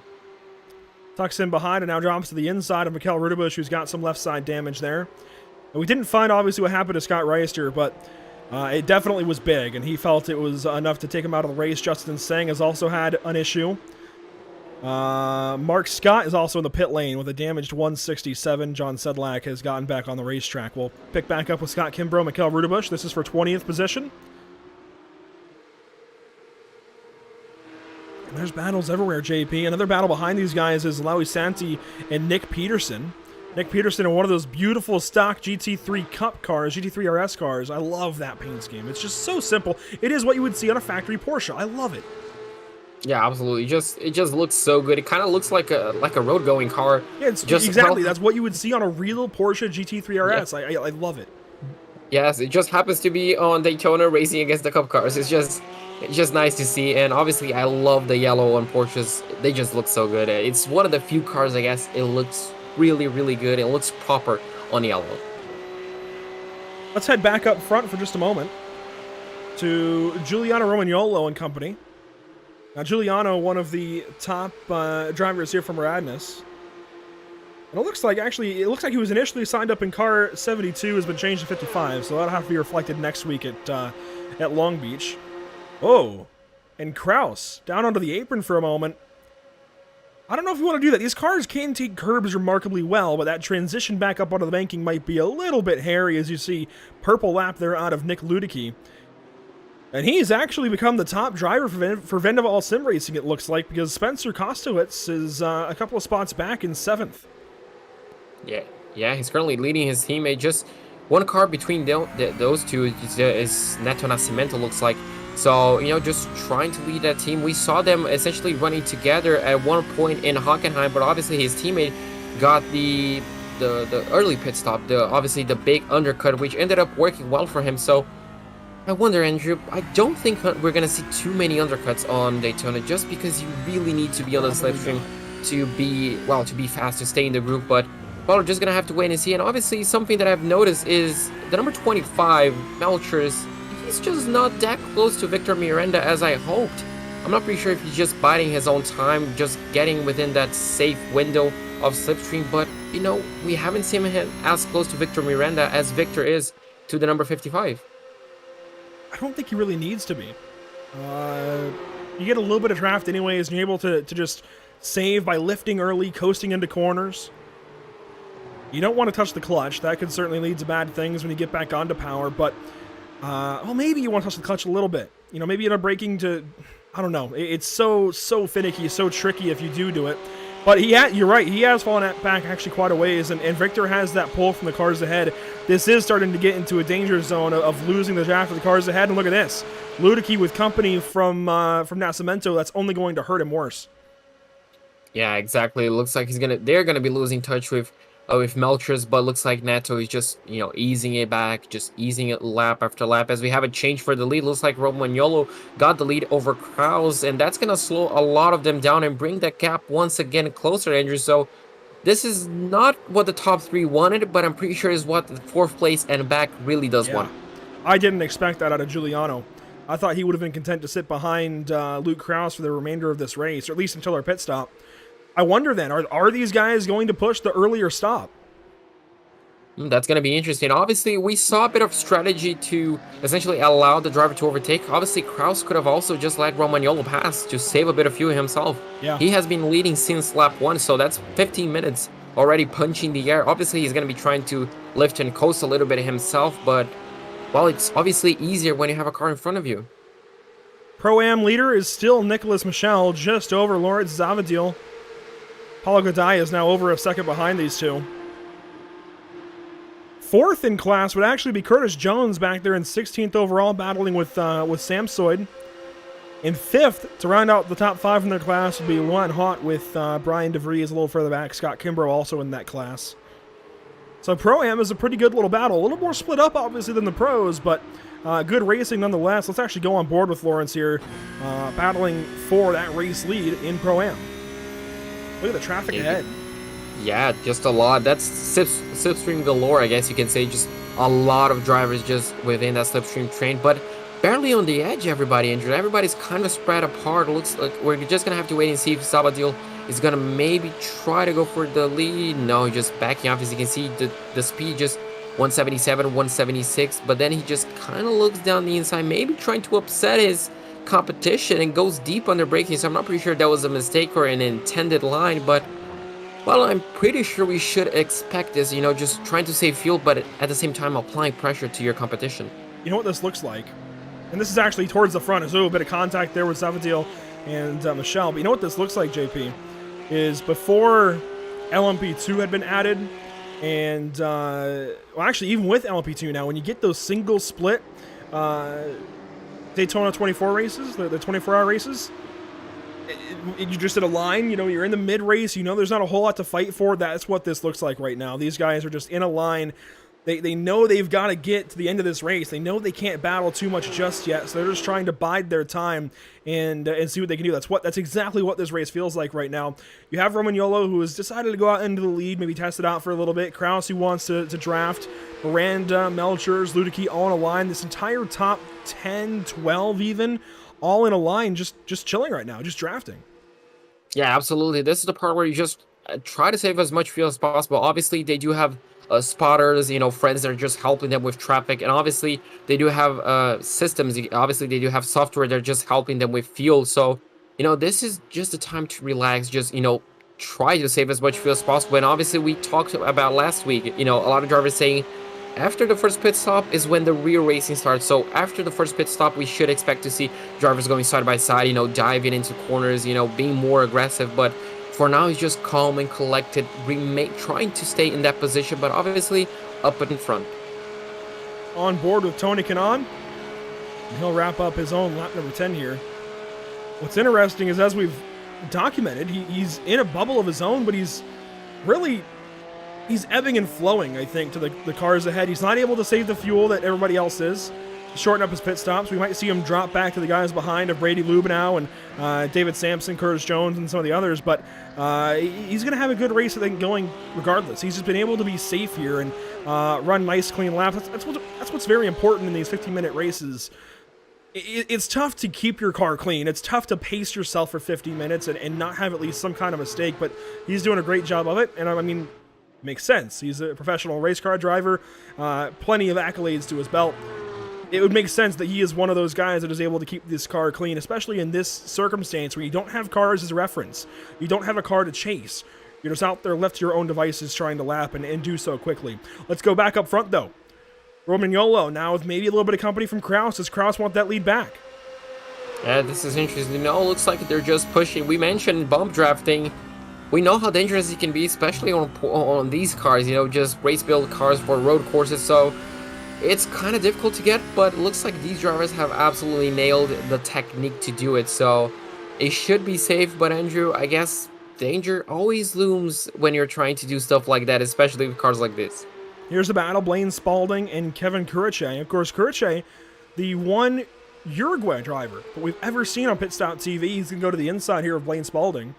This will be to the bus stop.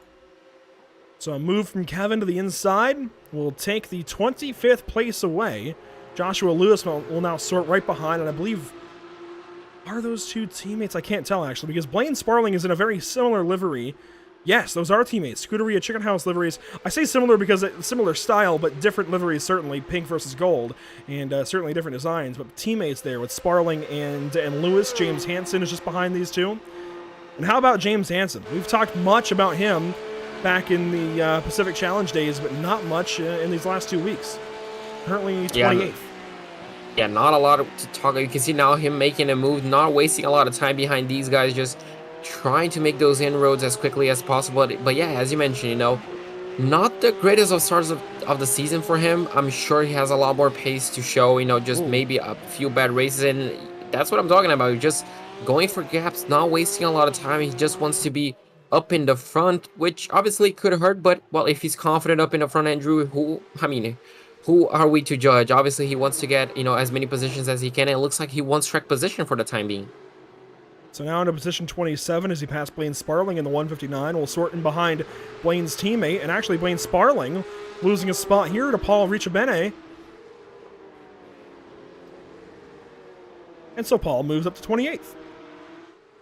Back up front, Luke Krause has taken the race lead from Romagnolo. And this isn't all that crazy. This is what we expect out of these guys. We expect some changes of position, especially up front. We expect some leapfrogging, moving around, changing who's saving fuel. So this is normal. Yeah, exactly. This is just going to be normal. Obviously, it's interesting for us to, see this switch for the lead, but it looks like they're doing so efficiently that they're not losing a lot of time, which is really good for them, But obviously, at this moment, Andrew, can they lose a lot of time? Because, well, the whole top 10 is just within a shot. Look at this. So they're not really divided in two groups. So at this moment in time, you just keep yourself on the road. If you have to switch positions, switch positions. But there's absolutely no room for mistakes. So as these guys work now minute, I was going to say 28. No, this would be minute 22 of 50. Do want to remind everybody watching about our partners here with the North American Racing League and, well, more specifically, the Porsche Cup season. This has been fantastic stuff. If I can get the words out and not kind of slur them together, this has been fantastic stuff so far. We're only 2 races in. In fact, we're a race and a half, if you will, a broadcast and a half, but just fantastic racing. I don't know any other way to put it. This Porsche Cup car is such a fantastic, I think, spec racing standard on iRacing and sim racing as a whole. So people to have this kind of racing on Pit Stop TV is certainly an honor, certainly a privilege, and we want to thank those who make it possible. Of course, VRS, Virtual Racing School. As I joked about last week, as we turned on the broadcast for Hockenheim Ring JP, I was charged for my most recent subscription to VRS. So everything that VRS does, Virtual Racing School, is certainly worth it. I stand by it. And it's very, very useful for sports car racing, endurance racing, and even NASCAR racing. A lot of their setup packs and everything, very, very helpful. If you are new to open setup racing on iRacing, this is one good place to start. And if you're new to iRacing in general, potentially, you need to get a little bit of coaching, or even if you're a veteran of the sim and you just want to pick up a few tenths out there and run with these guys up front in the NARL, well, look to Moradness. Daniel Morad, a pro racing driver in the IMSA WeatherTech Sports Car Championship and experience in all kinds of droves of racing. He will get you tuned up and ready to go. And not just Daniel Morad, but also guys like Giuliano Romagnolo that we're watching here today. Several of their drivers actually have coaching sessions that you can book with Moradness. Very, very cool what they're doing. And of course, Tam Livery and JS Consulting and everything they put in on the back end and making this league happen as a whole. Tam Livery with all the league graphics and promos and everything. And of course, JS Consulting with the league back end, the website building and all of that. So very, very cool stuff that we see with all of these partners here of the North American Racing League as we draw closer to halfway. In fact, JP, we are literally a minute from halfway, and this is the line up front. This is first all the way through 12th. Paulo Gadai is that last car in line. Yeah, so it's, I mean, as we mentioned, Andrew, just no room for mistakes. Just really, really close, really tight for these guys. So, I mean, at this moment in time, we mentioned it, plenty of times. You just have, yeah, is he? He was. I heard it right there. Hopefully you guys watching at home heard it. He's clutching. Also, there you go. So you can see just how much fuel these guys are trying to save, trying to jump each other from the pit lane. And I just thought about it, Andrew. I mean, I'm not quite sure when the pit stops are going to happen, especially with this much fuel saving, but I expect more than half of them are going to be coming in at the same time. And, well, looks like it has already started. Do we have a car? Yeah, is Luke Krause on the pit lane? Yes, he is. Good eye. Oh. So there we go. So it has started. He's in, and I was just about to take an onboard with Brady Lubinow, actually, because he had pitted the lap prior. So here's Luke Krause onto the pit lane. We'll see what he can do in the number 34 car. And how long is his stop? Now, Brady Lubinow's stop, very, very recently, I got to find it here in the order, was 15 seconds on the dot. That was 46 in the lane, or maybe that's 40.1. It's hard to tell. I think 46. And with this longer pit lane now, this longer pit exit, that's why it's so much longer. So Luke Krause, 14.88 in the pit lane, or in the pit box, 45.23. Compare that to Lubinow's stats here, 15.03 in the box. And even Laui Santi has been in recently, in fact, just 2 laps ago, and he'll make that 3 across the line. James Hansen has recently pitted. Reed Gibson as well. Even Blake Scott Bernardo Faria. So several drivers have now pitted. Most of them are well down the order, be it because of the cycle or because that's where they were already running. So there's a lot to be learned here, but I think pit lane is about to get very, very busy. Oh, absolutely, and I do expect, at least from Miranda further back, that pit lane time and obviously pit stop time itself to be much shorter. Obviously, the number 34 was just punching the air throughout the first stint, so he was using more fuel. And look at the run that the number 17 had. You can see just saving even extra fuel. So could we see them coming down the pit lane? I dare say. Oh, look at Marshall. Melcher is around the outside. Miranda with that big bump to Romagnolo, getting him going. That was proper bump drafting. And Andre Melcher's got the wall, gets down onto the door of Romagnolo. Oh my goodness, that was very, very close. Glad we didn't have a crash there, but that could have been.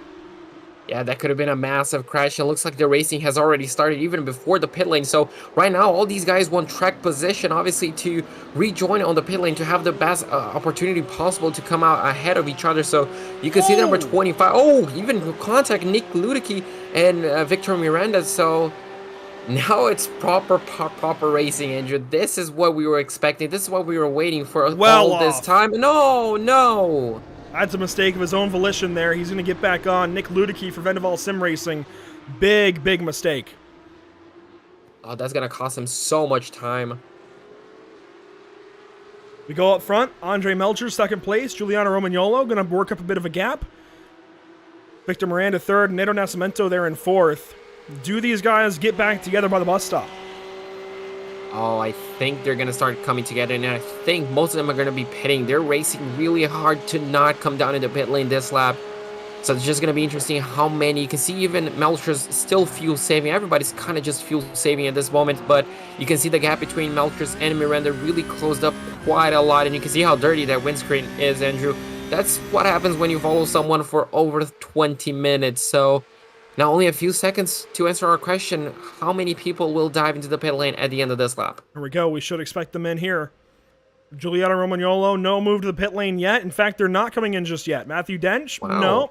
Spencer Marsh, no. Paulo Godai, no. Tony Kanaan, maybe he comes in. Yeah, he has been running by himself. No, so but Ludicky does. Really interesting. Ludicky does. So he lost a bit of contact with them. I bet he's hoping that they're gonna start battling and slowing themselves down to allow him a chance to, well, essentially go back to that lane. You can see the number 812 of Michel as well. You can see a bit of damage as well to his car. So we're just gonna have to see how long he's. Oh, even more mistakes. That is a killer for Vendaval's Nick Ludicky. He's clearly turned up the wick recently on iRacing in general. I mean, getting a ride with Vendaval Sim Racing is no easy feat, but small little mistakes. Now, he hit a good fuel number, 13.4 in the pit lane. That's much faster than Luke Krause, but the other mistakes, they're going to sort him well behind car 34, who's already on by him. There goes Kevin Kurashe in 19th. Joshua Lewis between them as well.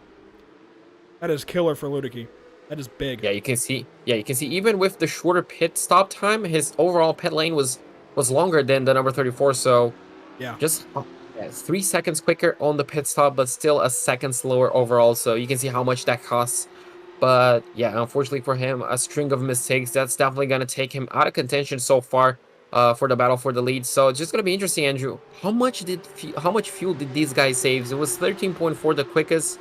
Could we see a sub 13 pit stop? You know, for Neto Nascimento, Victor Miranda, even Andre Melcher's, especially Andre Melcher's, actually, we could.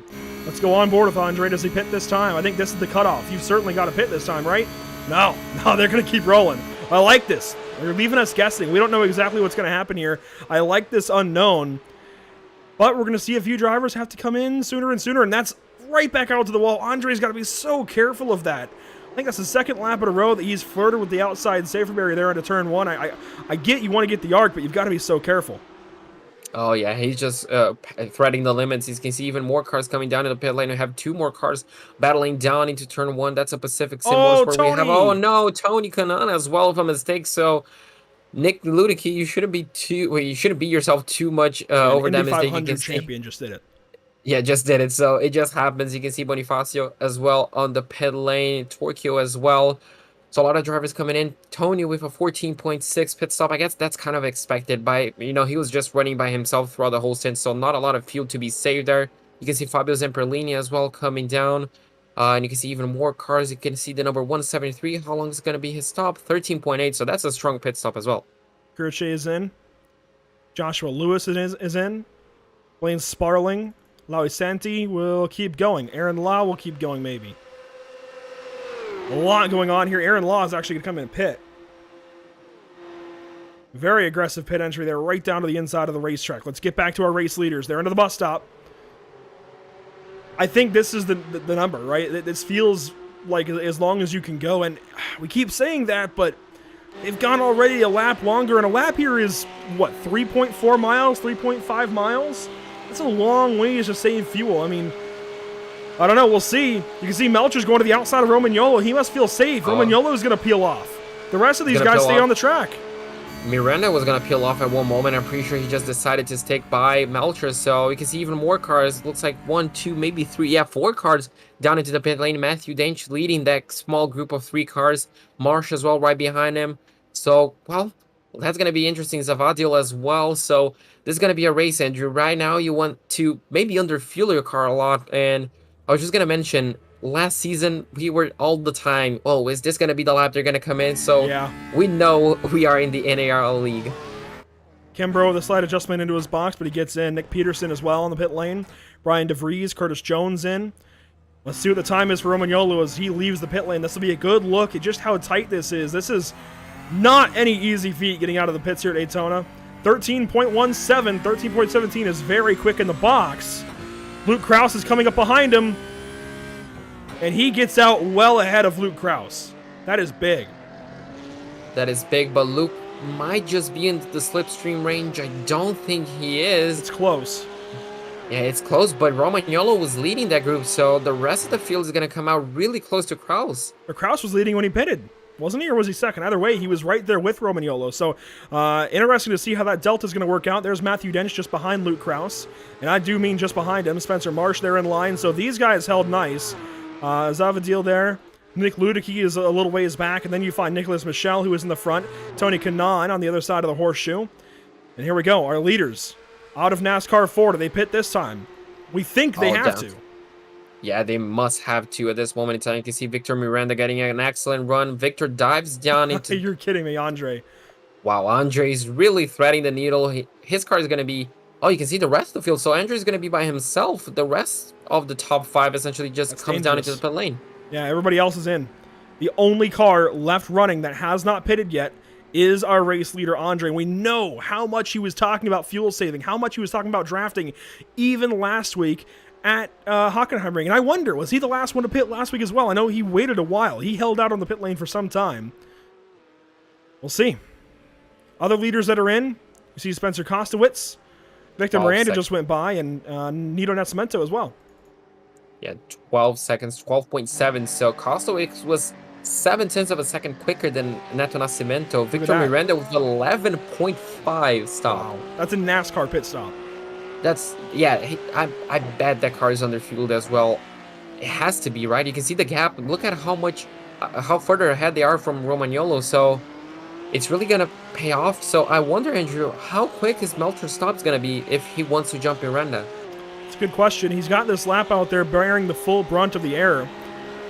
That's going to hurt him here. And I, you know, any of these guys that sorted out in this front line, but with a little extra fuel, so the case of Romagnolo, for example, especially compared to the cars that are ahead of him, even Luke Krause at 14.9 in the pit box, he's got these guys.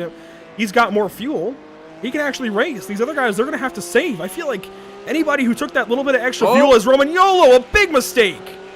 Oh, my goodness. Yeah, he just hit the right side of the car into the barrier. And that's going to break this pack up.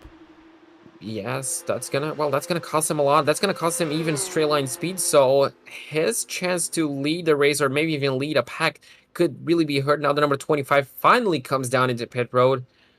And Andrew, I'm just interested to see what that right number is gonna be. I wonder if it's gonna be below 12. Oh, it would have to be. I think you have to at this point.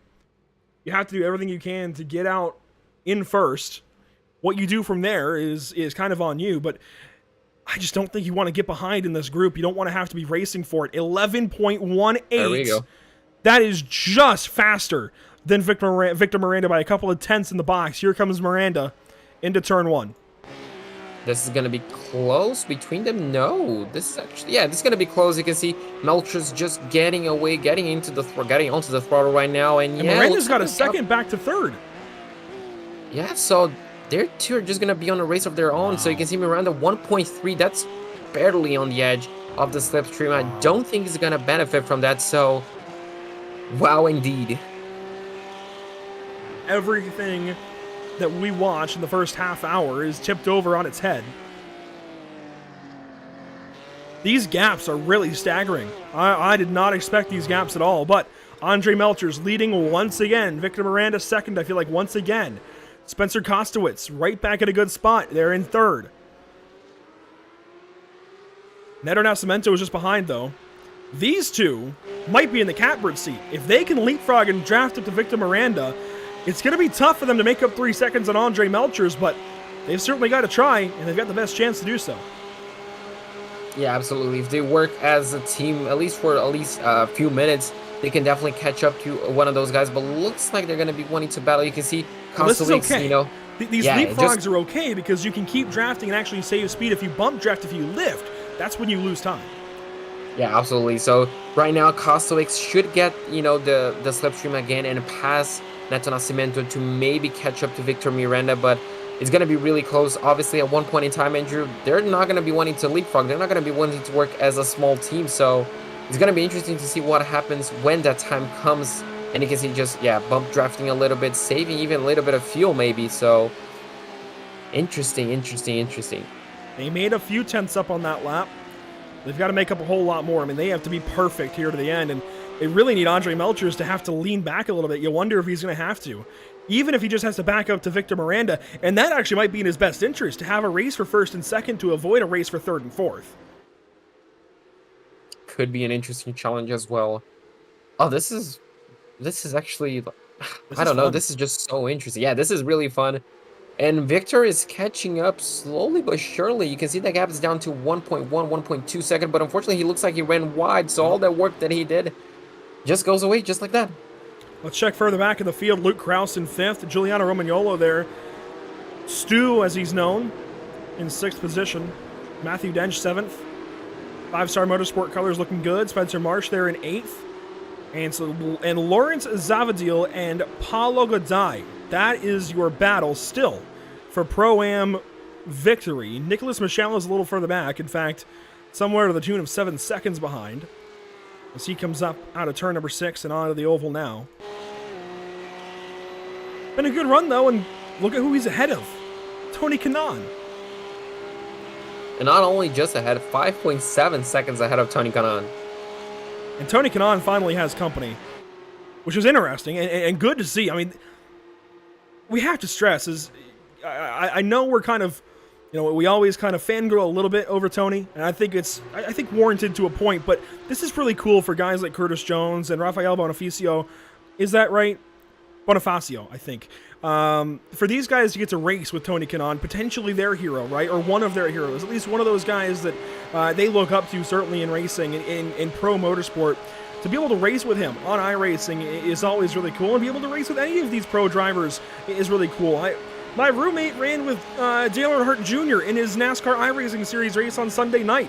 And I know that he was talking about it last night at dinner. I mean, he was hyped about it. I don't know if he's going to admit it, but he was absolutely stoked to race with Dale Earnhardt Jr. at Daytona. And it makes sense. It's Dale Earnhardt Jr. That's his hero. Zach and I were both massive fans of Dale. So for these guys to get to race with Tony Kanaan and other drivers like that is really, really cool. And heartbreak up ahead. The West Horseshoe has gone all kinds of wrong for Neto Nascimento. And that's not only going to hurt Neto, but that's also going to hurt Spencer Kostowitz.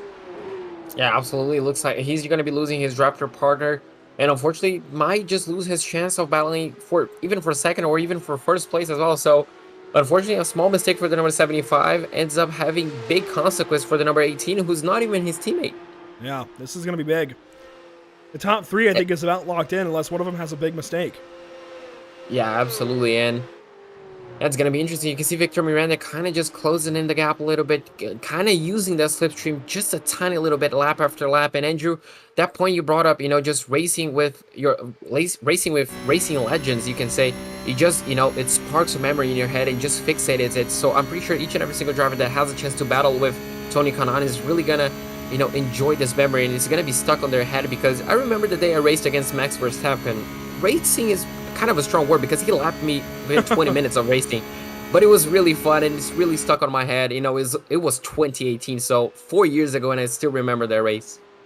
And even in addition to that, the amount of talent they bring to the field as well. You know, in this case, we've got a pro streamer in the case of Samsoid, David Sampson, and brings a lot of competition to the table, and even, I think, behind some of the competition, he's 16th in this race, behind some of the Pro-Am drivers. And, of course, the competition level that Tony Kanaan and the talent that Tony Kanaan brings to this race, it's really incredible to be able to have that along with these battles and these storylines of guys that are just sim racers. You know, they're just like you and me, JP. They're just guys at home. They're sim racers. Some of them go, you know, decently pro. I mean, Vendaval Sim Racing, you know, has a big footprint in sim racing, especially on iRacing, but to have these guys that are regular Joes like us be able to race week in, week out with the pros and be able to elevate and I think prove themselves to get some of these pros on iRacing is always super cool. 8 minutes to go here at Daytona, the World Center of Racing. It has been a proper bit of fun. It really has. I think this season is going to be really, really cool, and races that we're looking forward to. I think I certainly have to highlight Charlotte and Road Atlanta, JP, but this entire season is going to be a whole lot of fun, and we've seen that this evening. We're on board with Paulo Gaday. This is your battle for Pro-Am victory between these two, Zavadil and Gaday, as Nick Peterson actually has to slip up further back. He gives up a couple of spots to Brady Lubenow and Fabio Zamperlini. And yes, you're right. So Victor Miranda has caught him. Yeah, he has got him. He really caught up on the last few laps, and I'm pretty sure if Melcher just allowed him to catch up, maybe underfueled too much of the car. We're not quite sure just yet, but, well, now we have a battle for the leader. 2.6, 2.7 seconds. Melcher's having to check up a little bit to avoid contact with Miranda, so this is going to be interesting to see with 7 minutes to go. I'm pretty sure they're just going to be, once again, Andrew, just leapfrogging one another, not battling too hard. Obviously, unless Miranda has enough fuel to push till the end of the race, I'm pretty sure he wants to hold track position. Listen closely. Clutch in. Clutch out. That tells a story here for Andre Melchers. He needs to race with Victor Miranda. He needs to draft, just like I suspected. Racing for first and second here is more beneficial to him than racing for third and fourth potentially. He cannot afford to, and maybe even running out of fuel, he cannot afford that. He's got to race right now with Victor Miranda. He's got to draft with Victor Miranda. This is potentially race changing, and that's why I'm so surprised that we had such a wide array of pit stop times. I thought they would have been a lot closer, JP. I'm really so surprised at this. Yeah, absolutely. I feel like this is going to be one of the few racetracks where we're going to see so much difference in the pit stop times. You know, we saw upwards of, 3.5 seconds difference. Oh, you can see there was that Romagnolo getting past? Yes, that was. Wow, that was a really bold move over Kostowicz, and it could have ended very badly. That's a really aggressive move, but it worked out, and he's up into 5th place, so I'm pretty sure he's not going to be complaining about that. But yeah, coming back to the point about refueling, I'm pretty sure this is going to be the track where you're going to see the most difference, especially among the top guys. As you can see now, Matthew Dench just pushing. And now, Andrew, it's a really good time to analyze the rear diffuser of the Porsche. Yeah, it really is. Good look at it there. Here's a good look at the nose of the 83 car, and Matt drops back a little bit. 5.5 minutes to go, and this is where the battles are getting fun. We'll keep an eye on the leaders, certainly, keep a half eye on their deficits, but we've got to start watching these battles around the field because this is going to start to determine a lot of the early season standings. Of course, Matt Dench racing with these guys like Spencer Marsh and Neto Nascimento. Going to be a lot of fun. And our Pro-Ams are right behind them.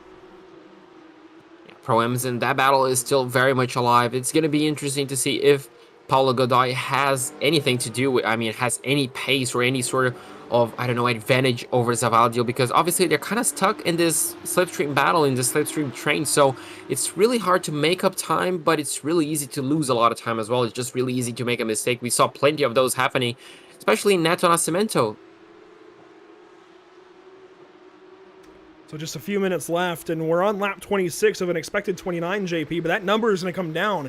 Likely 28, maybe even 27, well, probably 28 with 4 minutes to go. So we don't even know exactly when the race is going to end. That changes things up as well. Yeah, absolutely. These guys are just going to be probably timing. He's just timing their moves. Obviously, if you're running out of fuel, you want the race to be done as quickly as possible, but if you have plenty of fuel and you know your competition is just running out, what do? You just push. You just try to extend this race as much as you can. So this could be very, very interesting. You can see there Andre getting a really good run. Will he challenge for the lead? Yes, he will. Goes to the outside. He's probably going to lead this lap. No, just once again lifts off the accelerator and just coasts back a little bit, trying to get a wider arc. But Victor just covers the line and, well, stays in lead for one more lap. We're playing chess at some 100 to almost 200 miles an hour. Lap in, lap out. That's what this is. We're playing chess. Yeah, I would agree with that. That's actually a really good, I guess you could say, comparison. Oh, Spencer Kostowitz. That was close, and I'm pretty sure his heart felt that as well. I'm pretty sure he kind of skipped a beat right there, because that could have ended very, very badly, very, very quickly. Also saving. Heard him on the clutch there into turn 5. So a lot going on here. Let's check into a couple of battles throughout the field before this race wraps up. Fabio Zamperlini and Brady Lubenow, a couple of worlds colliding, and they are almost colliding here. Very close through the tri-oval and into turn 1. Heated competition here. This is for 21st out of 39. Lubenow is going to take the spot over the Duck Hawk Racing veteran.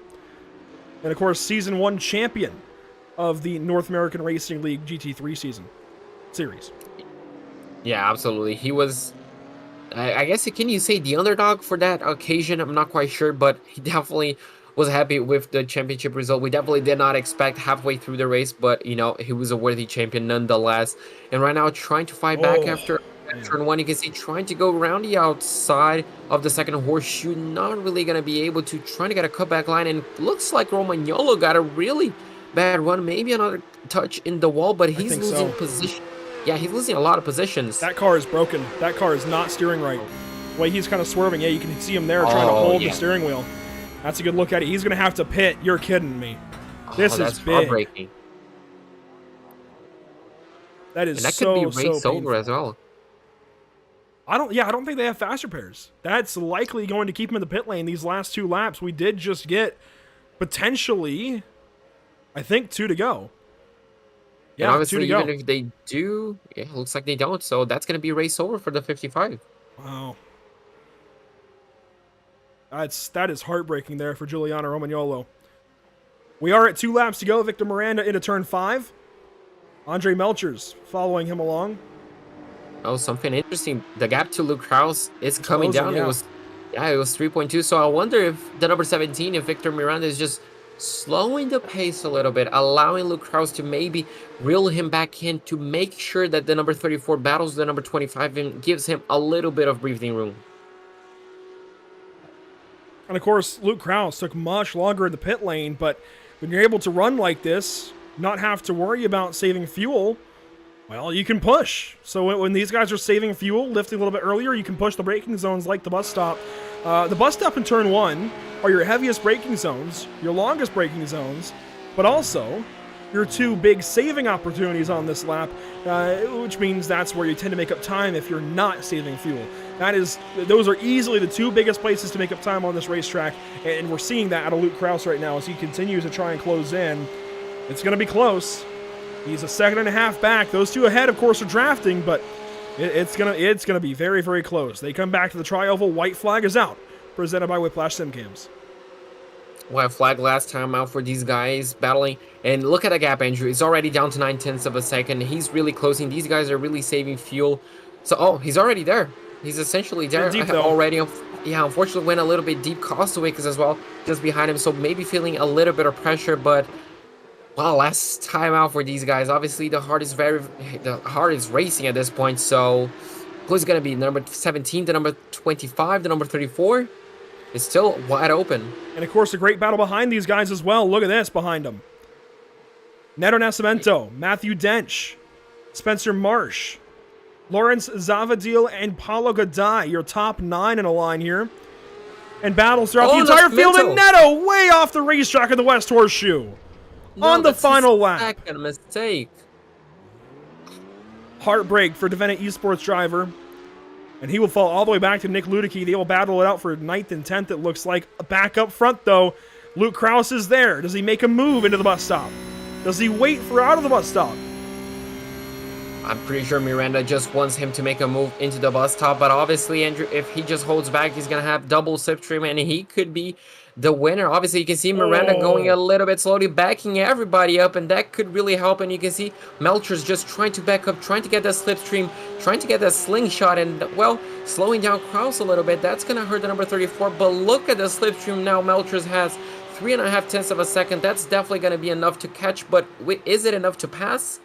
Well, you're not lifting now, regardless of fuel. The run to the finish line to win round number 2 of the North American Racing League Porsche Cup season. To the line, it's going to be a drag race, side-by-side contact. Andre Melchers, you're kidding me, by a nose. 3 thousandths of a second. Wow. Wow, indeed. 3 1/1000ths of a second. Think about that. That's incredible. That is a NASCAR finish. There's another one to the line there. That looked like Curtis Jones and Rafael Bonifacio, rather. Wow. Wow, wow, wow. Victor Miranda, heartbreak there, certainly. And you know you're a sitting duck into the closing laps at Daytona when you're leading. Wow. That is just timing to perfection by Melchers, and that, as you mentioned, heartbreak for Miranda. 3 1/1000ths, Andrew. That is... You can barely get closer than that. Just 2 1/1000ths, and... Oh, wow. I don't think... in Porsche Cup cars at Daytona, I don't think it gets any closer. I mean, obviously, it's technically possible, but I don't know that you can in iRacing. That's just... Wow. Replays galore. Let's get him going. This is going to be a highlight for a while. Let's go back onto this final lap. Andre Melchers.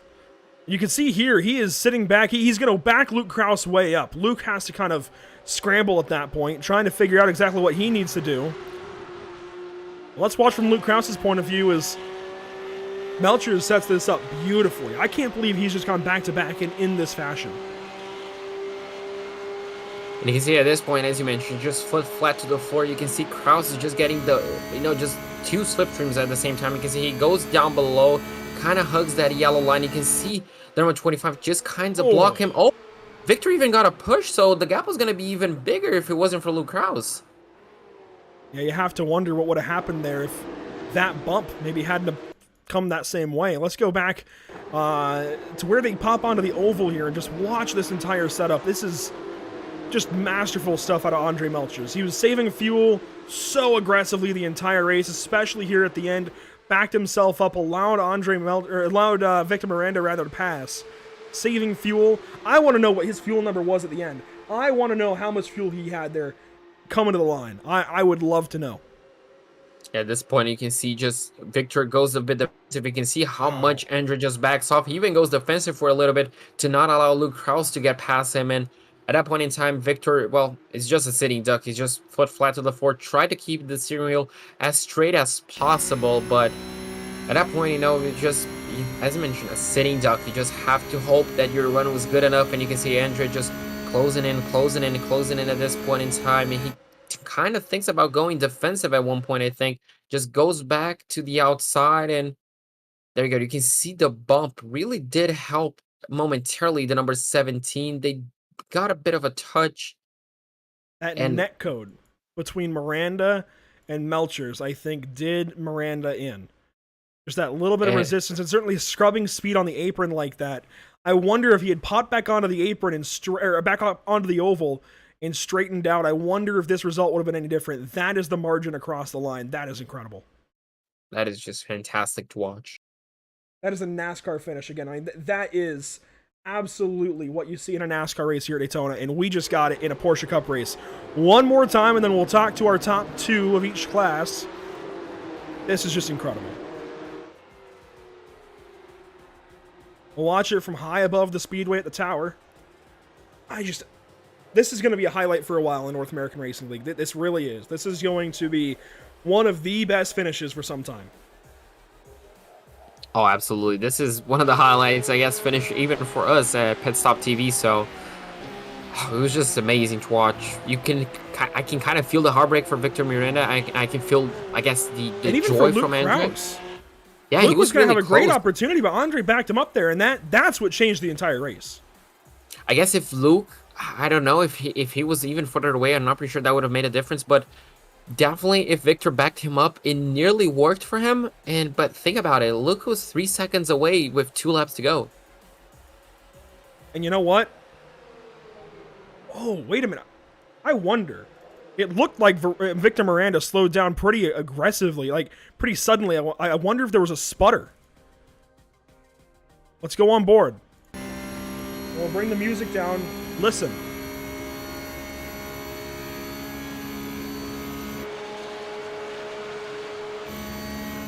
Yes! There was a sputter! Yo, you're kidding me! Wow.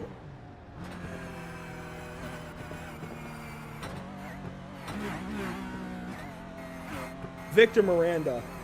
That is going to be a good interview here in a second, JP. That sputter to the line, that is crushing. That is heartbreaking. I can tell you're a bit speechless there. That is crushing. That is a crushing blow to be Victor Miranda and have those small little sputters ruin the race for you. That is why Andre got such a good run. Obviously, he had a great run going, and I wonder as well if Luke Krause had popped up high, if he would have been able to pass those guys both and hold Andre in a box there. That would have changed this entire finish as well. Let's go ahead and bring in the race winner, Andre Melchers. And Andre, wow, breathtaking to the line. 3/1000ths of a second. That's the NASCAR finish. How'd you do that? I did that because Victor ran out of fuel actually before the finish line. And yeah, that was pretty much the most exciting race finish I've ever had. That was insane. Yeah, we heard a couple of the sputters just now in one of the replays. I noticed a small little lurch from the 17, almost like it had sputtered. What was your fuel number at the end? How close were you to suffering the same fate? I actually had like a bit at the end after the finish line, like 1 liter or so. The target for the race was to save as much as possible before the pit stop. I honestly thought I would create a gap because I thought actually me saving like the most from the front group. I actually thought that, and then I saw after the pits Victor in my mirrors quite big, and yeah. Then I thought, yeah, it will be between me and Victor at the end, and yeah, it was really exciting. So another race win, but of course the nature of Daytona, it wasn't like it was a dominating race for you, but does that change next week at Long Beach? What do you think of Long Beach at round 3? I can't say it yet. I didn't drive Long Beach a lot. I think I don't even did a race there. But I will definitely put in some practice, and yeah, we'll see then next week. And do you try and 3-peat? Do you try and 4-peat? Hungaroring at race 4? I mean, do you try and keep this going, or do you just kind of relax and roll with the punches here and just see what you can get? No, I will definitely not relax. I will try as hard as possible for the next race as well, and will not give up yet. I mean, even though I lead the championship, it's not a reason to like relax. I like that answer. I like that answer a lot. We look forward to it, Andre. Congratulations on another race win and 7 laps led as well. Who makes it happen for you? I want to thank the team again. I pretty appreciate it that I'm in RG. They helped me a lot, also with setup stuff and data. Yeah, and greetings to them, definitely. Once again, big congratulations to you today, Andre. Another race win. I think one of the 2 biggest wild cards of the season. Congratulations. Live this one up. Celebrate. Thank you. And that is Andre Melchers. And you know what? I probably should have asked him, JP, what time it is. Maybe we can ask him next week, because it seems like he's going to go for another one next week at Long Beach. But I would like to know what time it is for him right now and why he stays up so darn late for these races. Well, I guess we know why. He wins them. We'll hand things over to Victor Miranda, second place tonight at Daytona. Então, Victor, eu fiquei sem palavras na linha de chegada. Me fala sobre sua corrida, porque eu ainda tô sem palavras. Isso aí foi uma chegada, assim, do século, parece. Foi bem eu vi o teu carro acabando combustível, mas me conta como é que foi tua corrida. Foi bem difícil. Como eu já tinha falado na semana passada, da pista, a estratégia de combustível é muito forte. E eu não consegui encaixar meu qualify. Acredito que ia ficar bem próximo ali do Melchers. Mas ele vacilou um pouquinho na largada ali, porque é inclinado, né? A pista é inclinada ali, então acho que alguns pilotos distracionaram. Então logo eu consegui passar para terceiro na curva 2, para eu não rodar, porque eu freei muito dentro. Aconteceu um toque ali com o Spencer. E logo no comecinho da corrida comprometeu, deu dano ali no meu capô. E foi o suficiente ali para perder 2 km de reta. No final não dá para economizar mais combustível do que eu gostaria. Então a estratégia foi se manter ali em terceiro até pelo menos a parada, né? Que foi o que a gente fez, tentar salvar o máximo que dava, mesmo com esse dano no carro. Na parada do box corrigi o dano e aí eu arrisquei. Coloquei menos 2 litros do que era para colocar no box, justamente porque eu sabia que o Melchers tinha economizado bastante. E eu tinha que sair próximo dele para tentar economizar atrás dele. E foi essa estratégia, deu certo, mas depois que eu cheguei nele, eu tinha que economizar mais 2 litros ali em 7, 6 voltas. Então, comecei a puxar a embreagem quase em todas as curvas, tanto que o P3 e o P4 chegaram. E até a última volta ali eu comecei a economizar muito, até deu pra ver na buzz stop ali, eu puxando o carro pra dentro, para ele não tentar ultrapassar, mas eu sabia que a estratégia dele era sair próximo da buzz stop, pegar o vácuo e passar na reta, que é bem forte esse vácuo desse carro. Mas acredito que, se eu tivesse um pouquinho mais de combustível, dava pra tentar alguma coisa. Faltou combustível ali nos últimos 50 metros, mesmo com o bump do Luke, não deu. Mas foi uma corridaça. Todo mundo de parabéns, corrida de alto nível. Muito bom andar com grid bom desse jeito. Nossa, com certeza, chegada por 3 milésimos foi assim, insano de ver. Obviamente ficamos um pouco frustrados, né, de não ter o brasileiro ganhando, mas com certeza você correu uma corridaça. E pensando semana que vem em Long Beach, como que muda todo esse treinamento? Obviamente lá eu acho que vai ter menos fuel saving, né, vai ter menos, vai precisar economizar menos combustível e vai ser mais ritmo de corrida. Como é que você se adapta a isso? Acredito que Long Beach é uma pista muito difícil, com muitos bumps. Esse carro, principalmente, ele não funciona muito bem com os bumps, né? Ele distraciona facilmente. E diferente dos outros GT3, esse carro aqui você sempre tem que pensar no futuro da corrida, seja economizando combustível, seja economizando pneu, ou até mesmo de curva a curva ali, sem deixar superaquecer os pneus. E tenho certeza que Long Beach vai ser esse o desafio aqui no ritmo de corrida, né? Tentar manter a temperatura dos pneus mais baixas possível, mas vai ser muito difícil. É uma pista que as retomadas e ainda mais o hairpin, acho que ali vai ser um ponto de muita preocupação para todo mundo. Mas vamos ver, acredito que vai ser uma corrida difícil de novo. Acho que principalmente porque é carnaval aqui em São Paulo, aqui no Brasil, então tem esse ponto aí de menos de treino. mas vamos ver, a gente vai ter que treinar ao máximo, tentar chegar preparado, que o André anda muito. Exatamente. E, bom, show de bola, você falou tudo que a gente precisava. E antes de eu deixar você ir, quem que você tem que agradecer pelo seu bom trabalho aí hoje? Bom, agradeço principalmente a Deus, meus pais aqui que estão assistindo aqui, já é 1h da manhã. Agradecer também aos meus amigos e companheiros aqui de treino, o Fábio Zampellini, Paulo Godoy, que também ganhou na Pro AM. Agradecer o Jean Karadec, que andou na AM um pouco mais cedo. Agradecer o Luan Roth, agradecer, enfim, uma galera que anda com a gente. Agradecer até a minha equipe, né, a Energy Sim Sport. Agradecer a Metro Network que vem nos apoiando aí na Porsche. E é isso, vamos pra próxima. Isso aí, show de bola. Obrigado pelo teu tempo e espero falar contigo semana que vem. Obrigado, até mais. So Andrew, that was Victor Miranda. Kind of happy with the result, kind of, just laughing it off due to how close it was. So, well, he mentioned obviously that the race was very hard, and well, we noticed from last week the interviews, he said the strategy was the main point of the race. So obviously you had to save a lot of fuel just to be in competition. His quality was bad. He messed up a little bit of the lap. He thought he was going to be closer to Andre in qualifying, but unfortunately he wasn't. But obviously we saw that Melchers unfortunately got the start wrong, due to the banking of the race course, and well, he ended up jumping a few positions. Actually, he touched with Spencer Kostowicz, I think, on the first lap, on turns number 3 on the hairpin. So unfortunately he got a little bit of damage on his quarter panel, and that ended up costing him at least 1 or 2 kph, he mentioned. So he couldn't really save a lot of fuel. It doesn't sound like a lot, but obviously over the course of 20-30 minutes of racing, it just adds up a little by little.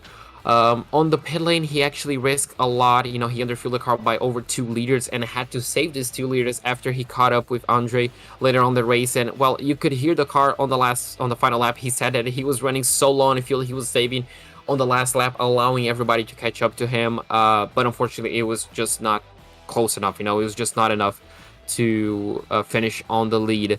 Talking about Long Beach, he said the track is very hard. Obviously, the bumps. He said that the Porsche gets quite upset with all the bumps, loses a little bit of traction. So it's going to be difficult for them. And obviously, he mentioned that the tires are going to be a really good point next week. It's going to be really hard to keep the tires on the right temperature, not make sure you don't overheat them with all the bumps and, losing traction, all that sort of stuff. So quite insightful, quite fun, and obviously still heartbreaking for him. Really, really good race that Victor put on, and I'm excited to see how he progresses through this season and how he's able to bring the fight to Andre in future rounds. We'll move things down the line. I'm going to try and give you a break here, JP. I looked on our entry list, and it looks like Lawrence is out of Colorado, so I think I'm going to try and give you a break here. Lawrence Savadil, you got a copy? Oh. Lawrence, I'm probably butchering that last name. Let's get that in the air first. What is the correct pronunciation, straight from Lawrence, on your last name? Zavadil. Zavadil? Yep. That works for me. Really good race from you. Obviously, you come home in victory lane, and that 124 looked pretty solid, battling with Paulo Goday and several others throughout the race. What was it like from your point of view? It was fantastic. I was just racing so hard. Paul was right up my butt the whole race. I was doing everything I could to catch Marsh, because I knew if I could get into draft, then I would be able to avoid the last lap pass by Godoy on the last straight. So I was doing everything I could to keep up with Marsh, and once I got him, I knew that was pretty much it. And it seems like 2 straight fuel races. It's going to go completely out the window next week at Long Beach. The entire, dynamic of these races will be flipped up on its head. Going more so to survival, of course. How do you attack Long Beach next week? Play it safe the first few laps, that's for sure. That track is about as chaotic as it gets. So hopefully we just got to survive the first few laps. Some of these guys are really aggressive on the first couple of laps, I noticed here, but so hopefully just got to cover that inside line and prevent some of those super aggressive guys. But that's my go-to. And of course, it seems like there's a whole lot to learn about everybody else in the field. We know a lot of these guys out there. We know a bit about Matthew Dench and Nick Ludicky. Tell us something about you that we might not know yet. Oh, I only started sim racing just a couple years ago. I'm building a spec Miata in real life, so hoping to get into that here within the next couple of years. And that's pretty much it about me. I'm just an independent guy, just trying to do my best. Let's hear a bit about that Miata then real quick. What generation and what motor's in it? 2000 NB, and it's a 1.8 liter. There you go. I've got a friend of mine that actually runs a 1990 with a 1.6, so a little bit of, interest there, but that's pretty cool. By all means, send us some pictures. It'd be cool to see. Lawrence, congratulations on a Pro-Am victory this evening. Hope to see you a whole lot more throughout the season. 6 rounds to go. Best of luck to you. Thanks so much, guys. So Lawrence Zavadil there with the Pro-Am victory this evening. I think I just made a new friend with a 2000 Miata with a 1.8 in it, compared to my buddy David's 1990 with a 1.6. I might have to befriend this guy, Lawrence Zavido, real quick. But JP will hand things on down to Pro-Am's second place, Paulo Godoy. Então, Paulo, falando contigo novamente, como é que foi tua corrida aí? Como é que foi? Infelizmente, acabou terminando em segundo lugar, se eu não me engano, mas garanto que foi divertido e foi, com certeza foi puxado, não foi? Boa noite, João Paulo. Boa noite todo mundo que está nos assistindo. É uma corrida extremamente complicada, onde o tempo e o pace de todo mundo é muito igual. A diferença de tempo de um para o outro pode ser até relativamente diferente, mas como é uma pista que puxa um vácuo infinito, os carros acabam andando muito próximos. A tática foi como esperado, economizar um pouco de combustível, não esquentar os pneus, poupar equipamento de uma forma geral, e acabou vindo esse P2. Mas estou muito feliz, foi muito divertido, é extremamente desafiador, e assim, vamos treinar para vir forte nas próximas etapas, para conseguir manter a hegemonia do pódio e, se for possível, conseguir pegar esse P1 sempre, que é o almejado. Claro. E, obviamente, falando de semana que vem, vai ser em Long Beach, então uma pista muito diferente de Daytona. Como é que você se prepara para uma pista daquela? Long Beach é um outro tipo de desafio. Na verdade, eu acho que é uma pista que vai propor aos pilotos tentar ficar vivo, né? Acho que é o mais importante. A 992 não vai ser um carro tranquilo lá, uma pista que tem muitos desafios quanto à pista, muito bump. Então é ritmo de corrida, ao mesmo tempo sem estragar o carro e nem muito menos morrer, né?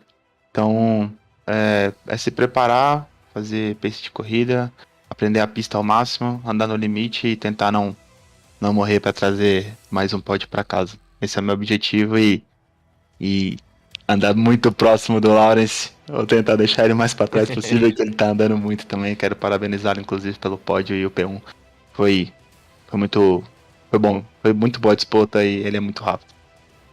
Perfeito. Basicamente falou tudo que eu precisava escutar, falou o que todo mundo precisava escutar em casa também. Dito isso, quem que você precisa agradecer, quem que você quer agradecer pelo teu resultado hoje? Primeiramente a Deus, né, João Paulo, sempre, pela saúde e pela disposição de estar aqui. Quero agradecer minha equipe, a Race. Hoje o companheiro de equipe, o Luan Hot, infelizmente teve um problema de conexão. Acredito que não conseguiu nem largar, não consegui ver ainda direito o que aconteceu. Mas não deu para fazer essa dobradinha hoje, mas é o que a gente vai ficar tentando buscar a cada etapa. Então, a Race, né, obviamente os patrocinadores, que é a Real Drive, a Ciência VR Simuladores, a Motor Bull, Strike Brasil, Lindói Autopeças e Comida do Dia. E no mais, minha família, minha esposa que tá sempre me dando um tempo para estar aqui treinando e me divertindo, querendo ou não. E todos os meus amigos, inclusive os de treino, que se não fosse ele, a gente não estaria o Brasil não estaria tão bem representado aqui pelo Vitinho, a Perline, o Lauí, Luan Hot, enfim, todo mundo ali da Brazuca que tá andando aqui. Show de bola, Paulo. Vou continuar torcendo pelo time Brasil e espero falar contigo semana que vem. Também quero vir aqui semana que vem. E todas as outras etapas. Muito obrigado, viu? Um forte abraço pra todo mundo que tá assistindo. Tchau, tchau. Até a próxima. Alright, Andrew. So that was Paulo Godoy. He was very happy with the race. He said that the race obviously is very complicated due to the nature of Daytona. Obviously, just being a 50-minute race, you're just going to be stuck in the slipstream. The pace was very similar on race pace to everybody. So, he was running the same lap times as the leader just because, Daytona is just bringing everybody close together. Obviously, he mentioned that the strategy, again, it was just saving fuel, saving equipment, just saving tires, all that sort of stuff throughout the race. He was very happy. He says this is a lot of fun. The challenge is absolutely massive just due to the pace of everybody. He wants to keep himself at the podium looking towards next week. He's not the only driver, but he's the only driver in the Pro-Am to be 2 times in the podium. So he's just really happy and wants to keep that going. In Long Beach, he said that, well, the most important thing is just to stay alive throughout the race. That's going to be the big challenge And yeah, that's going to be what practice is going to be focused, obviously on pace, but obviously to keep himself in one piece. And obviously he wants to thank and well give a shout out to Lawrence just due to the racing that they had. He said it was a lot of fun, and he really wants to catch up to him and hopefully give him a hard time at Long Beach. A big shout out to our partners, as always, with the North American Racing League Porsche Cup season. Of course, VRS, Virtual Racing School, providing the amateur setups, and I believe having a hand in some of the pro setups, I believe. I don't want to speak too stiffly on that. I might be wrong. But providing a lot of the help, a lot of the prizes as well. In fact, they're having an end-of-season raffle, and the gear is insane. A lot of... actually, let me pull it up. Let's see if I can grab it in Discord. Do want to see... I just seen it. I know Scott Reister posted a picture of it recently. Here we go. Oh, okay. This is basically one of their new Direct Force Pro wheelbases. Yes, that's exactly what it is. And I gotta be honest. As somebody who has, you know, an old Logitech, now, nothing against Logitech, great wheel, it served me well, but as somebody who has an old Logitech, I would love nothing more than to go, for example, up to this new VRS wheel. I've heard great things about it. The Direct Force Pro certainly, I think, is a wheel that many people should strive for, a wheelbase that many people should strive for and should look at in the future. And just everything at VRS is certainly top quality, top-notch products. The setups, the telemetry service, it's all fantastic, top of the line. Go hit yourself up, or I guess hit them up at Virtual Racing School. VRS is top-notch stuff, as well as the coaching you get at Maradness and the setup help, I'm sure, and just everything you get over the community in general that you get at Maradness. I know they share the streams in there, and they have their own streams that they share in there, and it just the community aspect. I popped over into their Discord server in our Intermission, JP, and I saw some conversation even between Alex Persian and Brian Zinn. They're both over there. The community they have building up, and what Daniel Morad has done in that group is really, really cool, really inspiring, honestly. Just really cool to watch that group grow over the course of the last couple of years. Of course, Tam Livery and JS Consulting providing a lot of help as well on the back end, getting a lot of those graphics designed, and of course the website hosted here for the North American Racing League. Let's take a look at our race results from our Pro-Am event today. There it is, JP. That margin of victory, that's just insane. 0.003, 3 1,000ths of a second, and you have to wonder if Luke Krause could have gone high instead of low. What he could have done coming to the line, that would have changed things up as well. Spencer Kostowitz, a really good finish there in fourth, very, very close. And Matthew Dench, Spencer Marsh, they said they were running out of fuel coming to the line just ahead of Zavadil there in seventh, and maybe he could have gotten a top five almost. Paulo Gadai there in eighth, Nick Ludicky ninth, with Neto Nascimento 10th. A great battle there as well. Absolutely great battle throughout the field. Nicholas Mitchell is going to finish in 11th place ahead of Tony Kanaan, so he got a few positions back, was finishing 12th place. Curtis Jones is going to finish in 13th place. Rafael Bonifacio is going to finish in 14th. David Sampson is going to finish in 15th ahead of Brian DeFries. Scott Kimbrough in 17th. Mikael Ruderbusch in 18th.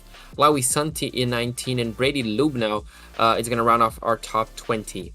Finishing 21st, you'll find car 27, piloted by Fabio Zamperlini, past champion of the GT3 Series. I think would definitely like to heat up the start to his season next week at Long Beach. We'll see what he can do out in California. Nick Peterson there in 22nd for the Pro-Am class, and just ahead of James Hansen, Reed Gibson, Joshua Lewis, Blake Scott, Alessandro Torchio, and Blaine Sparling. Those were all for position, all the way back to M. Taki, one of the pro drivers there in 29th, and Paul Ricciobene, I believe, Ricciobene, I gotta get that one right. He explained it to me in the Discord chat, and I think I need a refresher there, Paul, so by all means, feel free to correct me.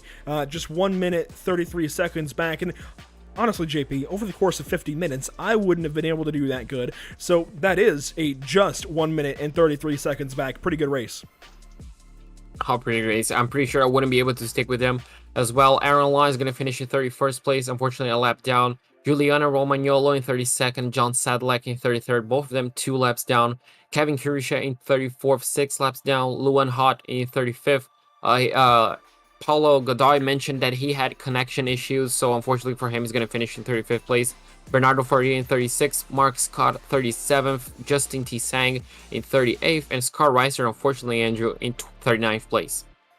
heartbreak there for Scott, but I know he's in good spirits as a whole about the series. Of course, being one of the driving forces, he deserves just as much thanks as the rest of our partners here with the North American Racing League, and certainly puts a lot of hard work and effort into the series. And you hate to see those nights where he ends up way in the back, but I'm sure he'll rebound pretty nicely next week at Long Beach, maybe in 2 weeks at Hungaroring. Of course, the way the GT3 race went last season for him at Hungaroring, he has got to certainly do a whole lot better this time around, right? You don't want to see him flipping in turn 2 again, so let's knock on wood for him real quick and hope that he has a better outing in a couple of weeks. That said, JP, that is a day of racing in the books. Our own Pit Stop TV Tuesday, properly. 2 broadcasts on Tuesday, 2/22/2022, with 2 races in the evening here, and 2 of us in the booth all day. How about that? That's pretty nice. And well, it was the day of the twos. And unfortunately for me, it's already the 23rd. So that kind of just breaks it away, doesn't it? Let's pretend it isn't. Let's pretend it's the 22nd. That adds to it then. We're on 2 separate days. Oh, there we go. And we're 2 hours apart. Oh, there we go. And it's nearly 2 a.m. in Brazil. Not quite, but close. And we have 22 viewers. Oh, now it dropped down a little bit, but we had 22 viewers for a second anyways. We certainly appreciate all of you guys sticking around with us, even through the extended post-race here with these guys. It is a long post-race that we get. You know what? We talked to 2 drivers from 2 different classes. There you go. I mean, the theme continues here. You have 2 theme park rides here, just outside of the horseshoe. I'll stop now. But we do want to go ahead and look at the upcoming broadcasts here at Pit Stop TV. I promise there's more than just 2 of them, as we've got the Outlaws Sim Series tomorrow night, or I guess for you, later this evening at the Canadian Tire Motorsport Park. That's going to be a lot of fun. NASCAR Next Gen Cars. We'll play that promo here in a second, just after some more music, after the end of our broadcast. You'll get to see kind of what that Next Gen car is all about a little bit. Really looking forward to seeing how that goes. Open setups for those cars as well. Emerson Arden will be on the call for that one. And then, JP, look at that. Mount Panorama right back onto the mountain with the BSRTC guys. That's going to be wild. Seeing the Miatas race earlier today, I have no clue. I have even less of a clue of what to expect now than I did earlier in the day.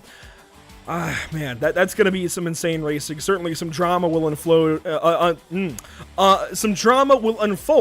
on Mount Panorama. So I'm looking forward to that. And of course, you can see Sunday, we've got the SCAR Grid Sports Car Championship right back in order at the WeatherTech Raceway Laguna Seca with some GT1 cars. So if you are a fan of road racing, this is the week for you.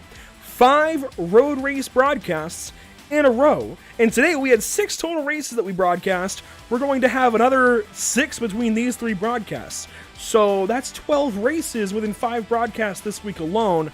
Yeah, this is the week of the road racer here on Pit Stop TV. Yeah, this has been insane. Obviously, I love road racing, so, I'm very, very happy with it. But, well, I'm pretty sure soon we're going to be coming back to norm, a bit of over racing, a bit of road racing to make sure everybody's happy at Pit Stop TV. But obviously, to make sure you follow not only the road aspect, but also the oval aspect of Pit Stop TV, you should follow us on every single social media at facebook.com/pitstoptv, at twitter.com/pitstoptv_, instagram.com/pit_stop_tv, and obviously at youtube.com/pitstoptv1. It has been a treat as per always, and we certainly appreciate everybody's support out there. We do have other broadcasts next week. In fact, one that's kind of a surprise right now. We'll let you in on the secret here soon. That'll double up on our Wednesday. Things will slow down without BSR, but not to worry. They should be back soon. We're working on something with them, and hopefully we do get that worked out. And of course, hey, SCAR is back in the schedule, bringing that GT1 flavor back in. A lot of great things to watch out for here on Pit Stop TV. And if you are not subscribed yet, if you do not follow us yet on any platform, hit that follow button, hit that subscribe button. It means a lot to us. I hate to get into that cliche YouTuber stuff, but it really does help a lot here at Pit Stop TV. It lets us know that we're doing a good job, that you appreciate what we're doing, and even if you feel like we could do any better, by all means, you can let us know anytime. We're open to that criticism, we're open to that feedback, and hitting that subscribe button still means a whole lot to us and goes a long ways. JP, it's been a lot of fun, as per always, and I'm just excited we get to do it do these broadcasts so often together. I really am. I know, a couple of years ago it was kind of a rotating door. I didn't know exactly who I was going to get, and I have no complaints about that. I like working with multiple people, but to have the consistency that we have now, you and I, is really fun and a really good partnership. I really enjoy it, and hopefully it goes on for a long time here at Pit Stop TV. 2022 was just getting started, man. We're only 2 months in. There's still 10 months to go of this year, so a whole lot of time left in the year. It has been just two of us on the call this evening, myself, Andrew Cardinale IV, with JP Costa alongside. But from everybody here at Pit Stop TV, thank you so much for tuning in, and we will see you next time. Have a fantastic night, and be right back here next week for Long Beach with the North American Racing League Porsche Cup Series.